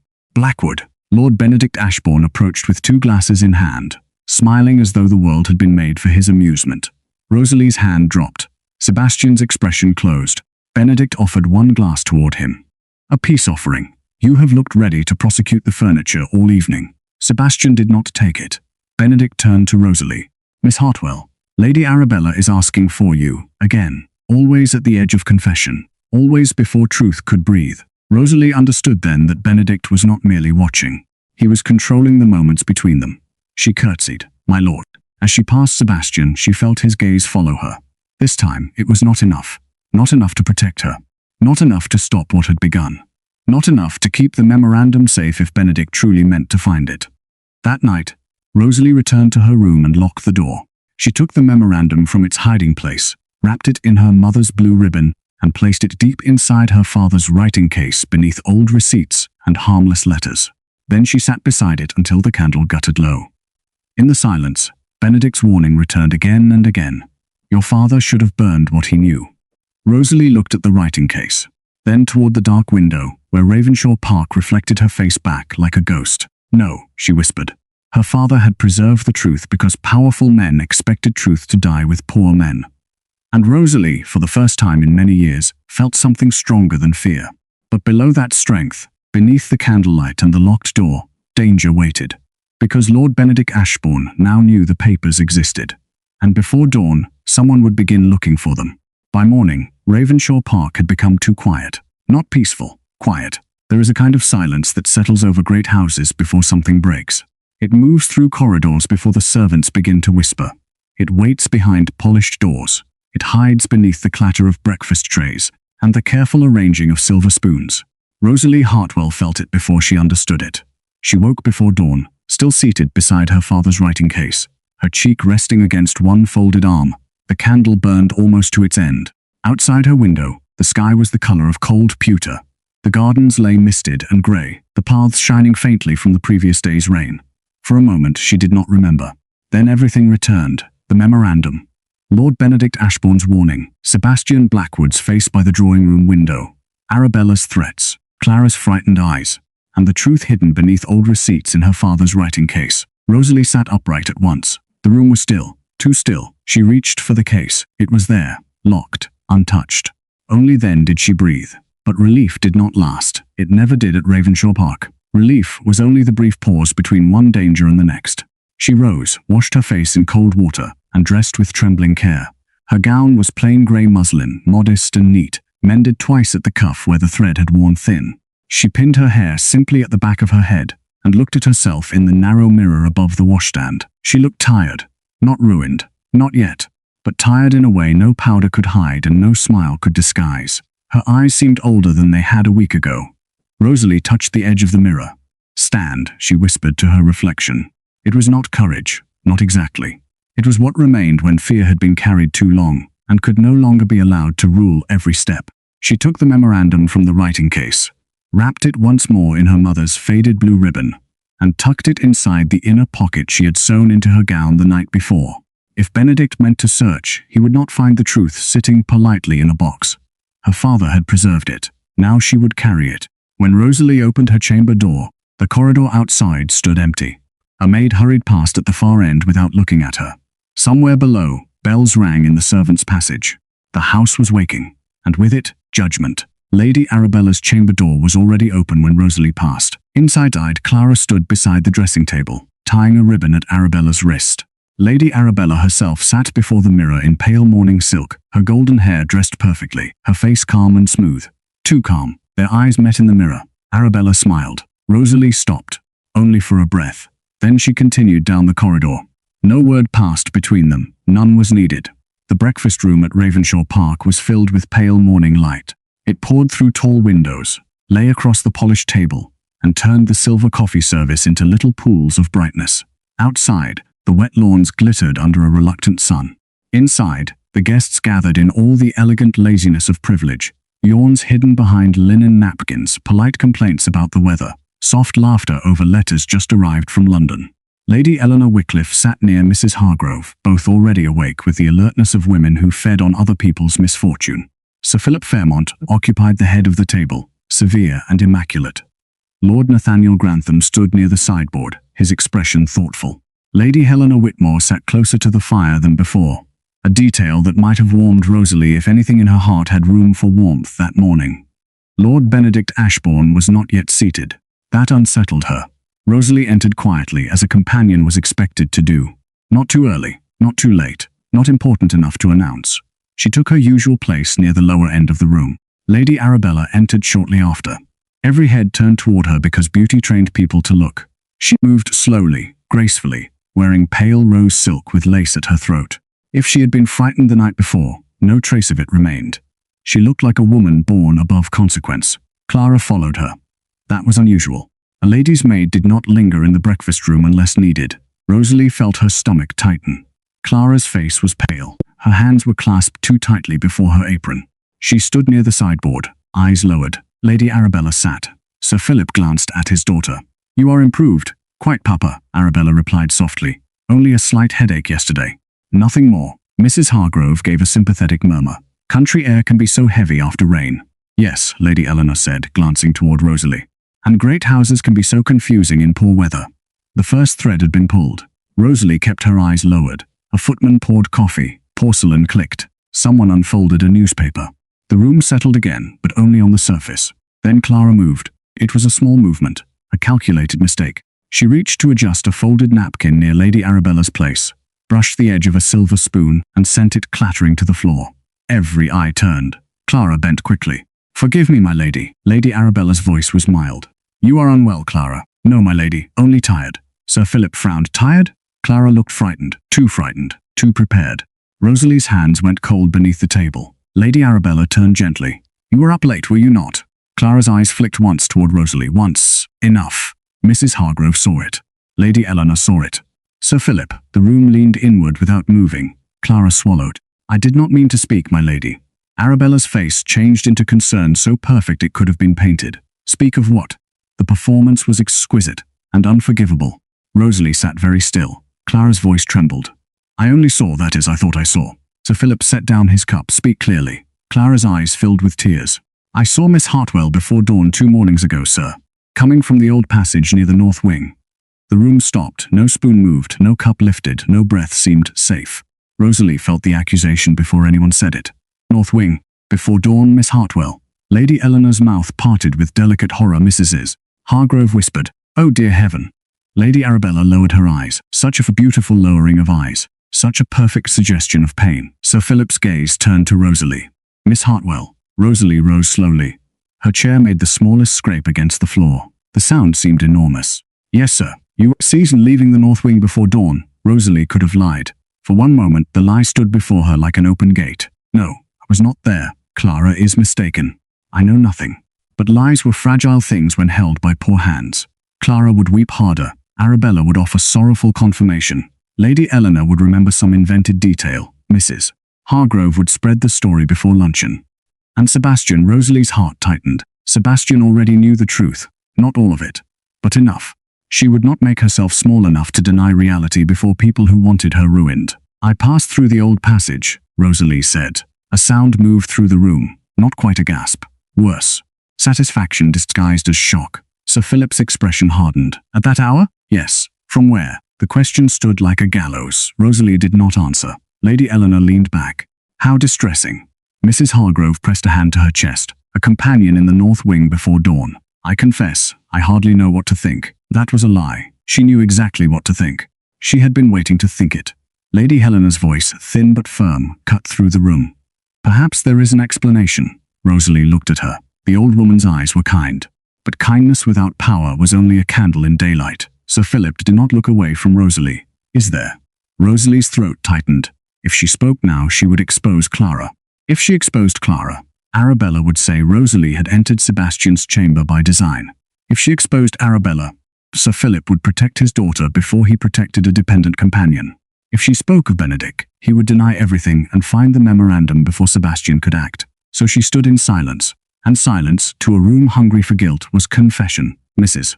Hargrove gave a soft sigh. How very sad. One tries to be charitable, but there are limits. Lady Eleanor's eyes glittered. Poor Lady Arabella. Rosalie flinched, not for herself, for the sheer brilliance of the trap. Arabella, who had sent her toward ruin, was now being pitied as the injured woman. Sir Philip stood. The movement alone silenced the whispers. Miss Hartwell, he said, voice cold. You came into this house under my daughter's protection. Rosalie bowed her head. Yes, sir. You were received despite limited connections. Yes, sir. You were tolerated out of respect for your father's memory and my daughter's generosity. Tolerated. There was the word again. Tolerated. Never welcomed, never valued, only tolerated. Rosalie lifted her eyes. Sir Philip continued. If you have abused that generosity, you will leave this house today. Without reference. Lady Helena inhaled sharply. No reference. Those two words were not merely dismissal, they were a sentence. Without a reference, Rosalie would not secure another respectable position. No family would hire a companion rumored to have been found near a gentleman's chamber before dawn. No mother would allow her near daughters. No lady would risk the gossip. She would not be merely unemployed. She would be marked. Lady Arabella's fingers rested lightly on the table.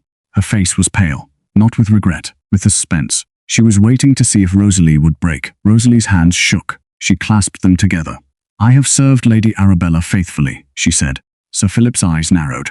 That does not answer the question. No, then answer it. Rosalie opened her mouth. No words came, because every answer destroyed someone. Herself, Arabella, Clara, perhaps Sebastian.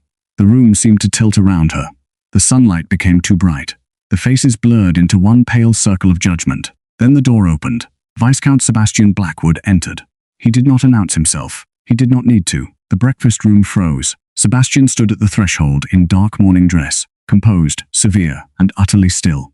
His eyes moved across the room once. Clara weeping near the sideboard. Lady Arabella pale at the table. Sir Philip standing in judgment. Rosalie alone. The calculation took less than a heartbeat. Then he walked in. Each step sounded clear against the floor. No one spoke. Not Lady Eleanor. Not Mrs. Hargrove. Not even Sir Philip. Sebastian stopped beside Rosalie. Not too close for impropriety. Close enough for protection. The room understood the difference.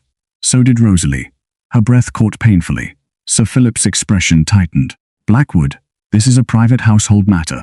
No, Sebastian said. It is not. The words were quiet. They struck harder than shouting. Sir Philip's face darkened. I beg your pardon. Sebastian looked at him. Miss Hartwell will not be dismissed. A shock moved through the room. Lady Eleanor's fan stilled. Mrs. Hargrove's eyes widened. Arabella went white. Rosalie could not turn her head. She could only stare forward while every fragile piece of her life shifted beneath one sentence. Sir Philip's voice lowered. On what authority do you speak? Mine. Miss Hartwell is not under your employ. No, Sebastian said. She is under my protection. Silence fell, deep, complete, terrible. Rosalie felt the words enter the room, felt them land on every polished surface, every watching face, every mouth eager to speak her into disgrace. Under my protection. Not hidden, not excused, not pitied. Protected, openly, before witnesses. For one wild second, Rosalie thought she might fall. No one had ever done that for her. Not since her father. Not in public. Not when it cost something. Sebastian's face remained controlled, but his presence beside her was iron. Sir Philip stared at him. You understand the implication of what you are saying. Better than anyone here. Lady Eleanor recovered first. My lord, surely you do not mean to involve yourself in a companion's unfortunate conduct. Sebastian turned his gaze to her. Lady Eleanor's color faded. I mean, he said, to prevent a room full of respectable people from confusing convenience with truth. Mrs. Hargrove stiffened. Are you suggesting Miss Hartwell is innocent? I am stating that Miss Hartwell was sent to the North Wing under false instruction. Clara let out a small sound. Arabella's hand tightened around her napkin. Sir Philip looked sharply at his daughter. Arabella. Arabella's lips parted. But before she could speak, Lord Benedict Ashbourne entered from the side door, too late to have missed the scene, too perfectly timed to have arrived by chance. "Good heavens," Benedict said lightly. "Have I missed a trial?" Sebastian did not look at him. "No, you arrived in time for evidence." Something flickered in Benedict's eyes, then vanished. "My dear Blackwood, evidence is a strong word before breakfast. So is ruin." Benedict's smile thinned. He glanced at Rosalie. "Miss Hartwell does seem to inspire strong defenses." There it was. The twist, the poison. Not accusation directly, suggestion.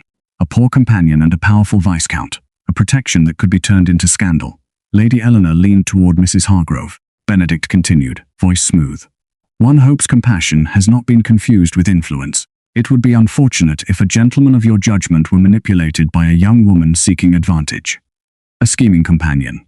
He did not say the words fully. He did not need to. Rosalie felt them all the same. Something inside her broke. Not from shame, from fury. For days she had been silent because silence was survival. She had accepted insult after insult because she had no fortune strong enough to answer. She had let Arabella threaten her. She had let Clara lie. She had let Benedict smile over the memory of her father, as though truth were a toy rich men could bury. But this she could not endure. Not because he insulted her. Because he insulted the only man in that room who had chosen truth over convenience. Rosalie lifted her head.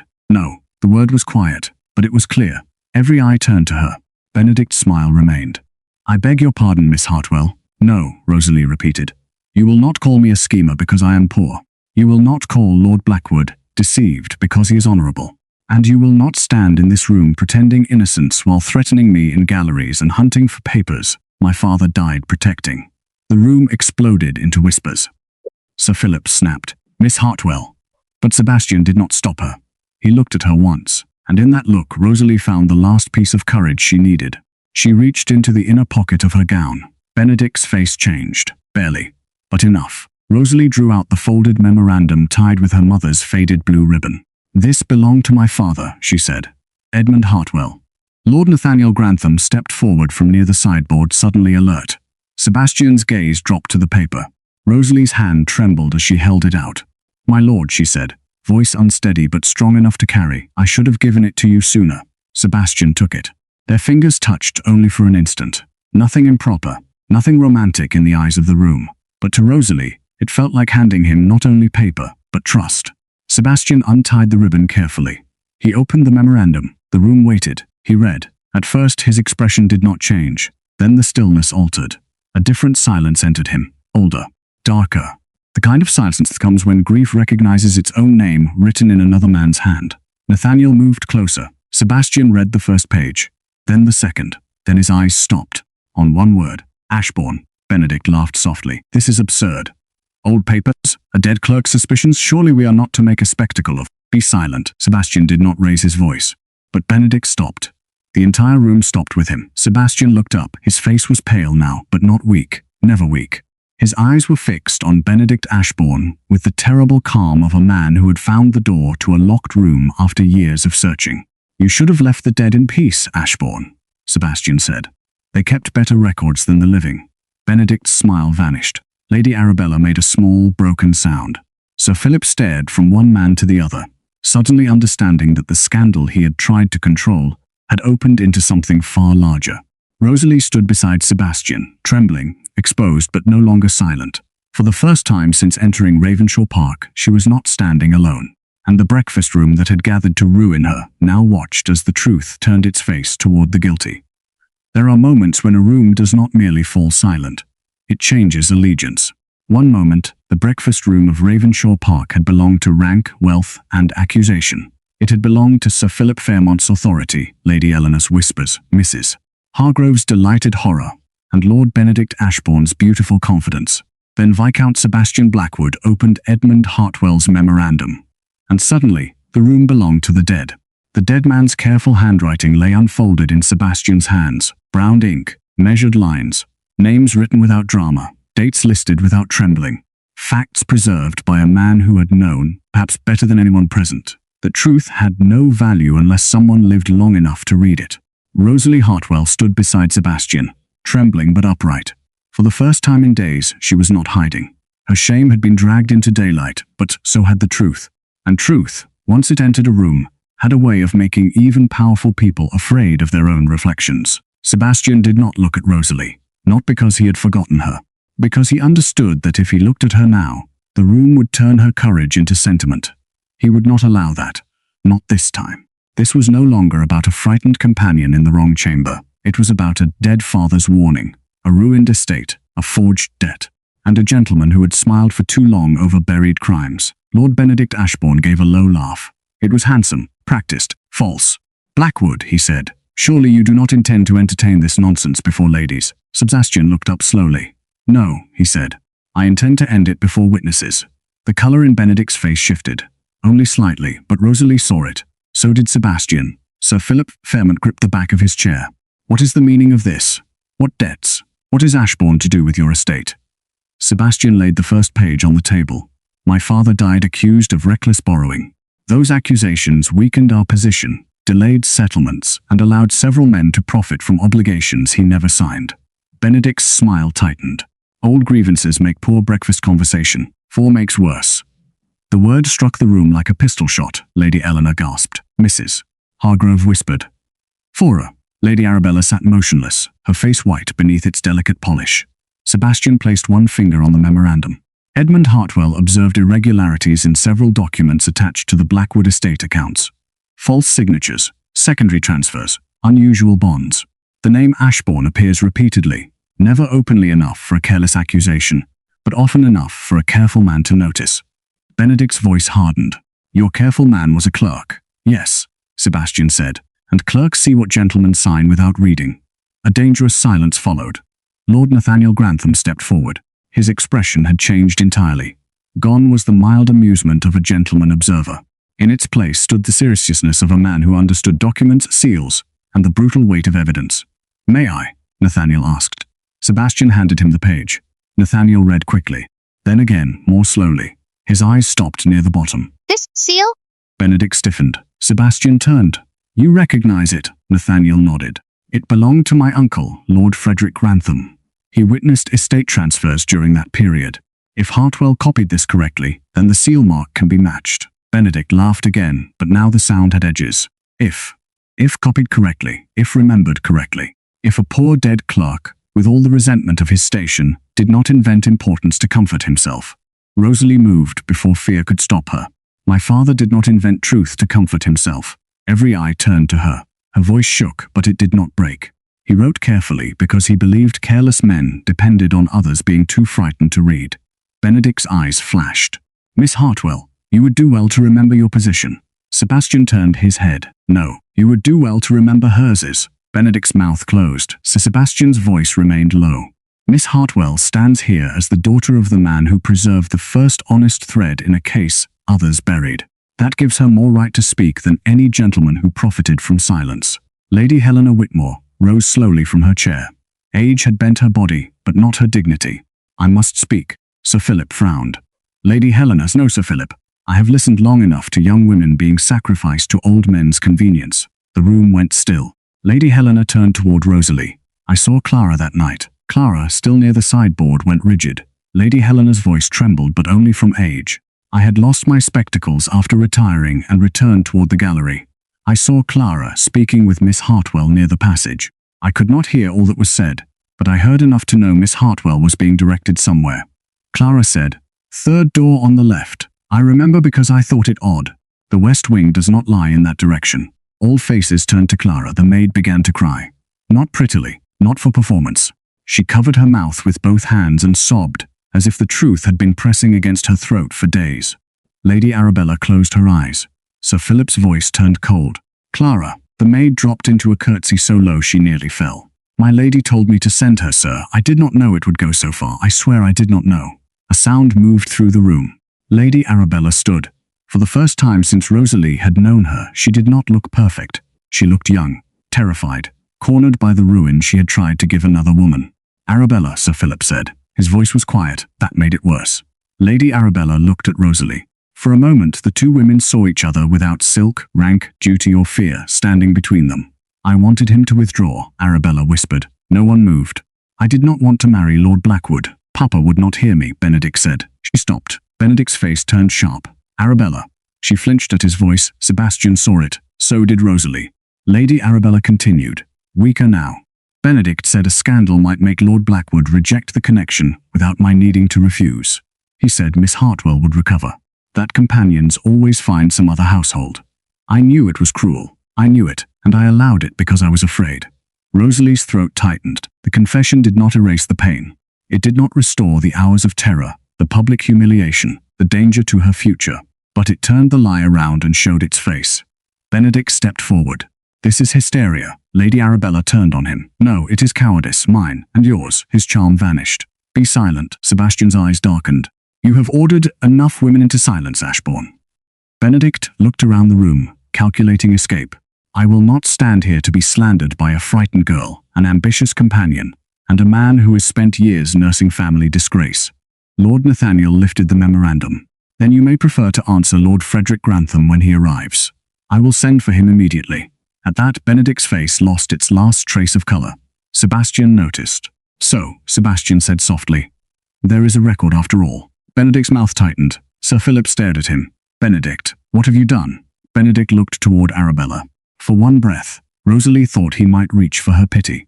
But men like Benedict Ashbourne did not love women enough to repent before them. They only resented them for seeing too much.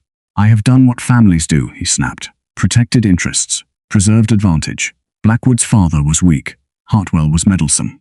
You all sit here pretending innocence, but every estate in England is built upon documents someone was too tired, too poor, or too dead to contest. The words condemned him more completely than confession. Sebastian folded the memorandum with controlled precision. Thank you, he said. Benedict realized too late. Blackwood, you have said enough. By afternoon, Ravenshaw Park no longer resembled a house party. It resembled a courtroom after judgment. Messages were sent. Servants whispered. Lord Nathaniel rode out himself to summon Lord Frederick Grantham, whose old seal would confirm what Edmund Hartwell had preserved. Sir Philip locked himself in his study with the look of a man watching alliances collapse around him. Benedict Ashbourne attempted to leave before luncheon. Sebastian stopped him in the entrance hall, not with force, with law.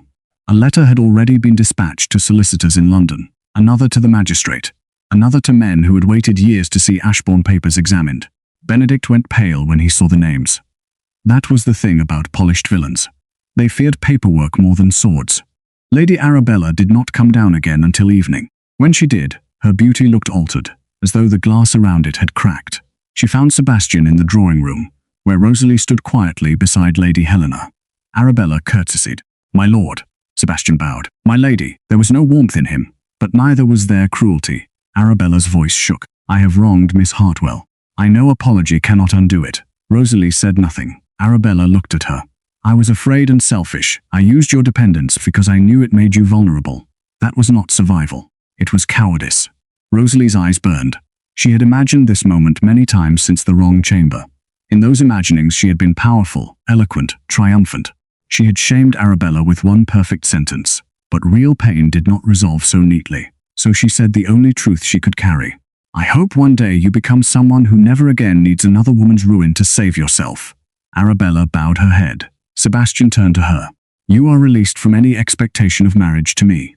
Arabella looked up. A shocked breath left her. Sir Philip, standing near the mantel, stiffened. Blackwood Sebastian did not look away from Arabella. I do not marry women who fear me, nor do I bind myself to houses that offer innocence as payment for convenience. Sir Philip's face flushed, but he said nothing. He could say nothing.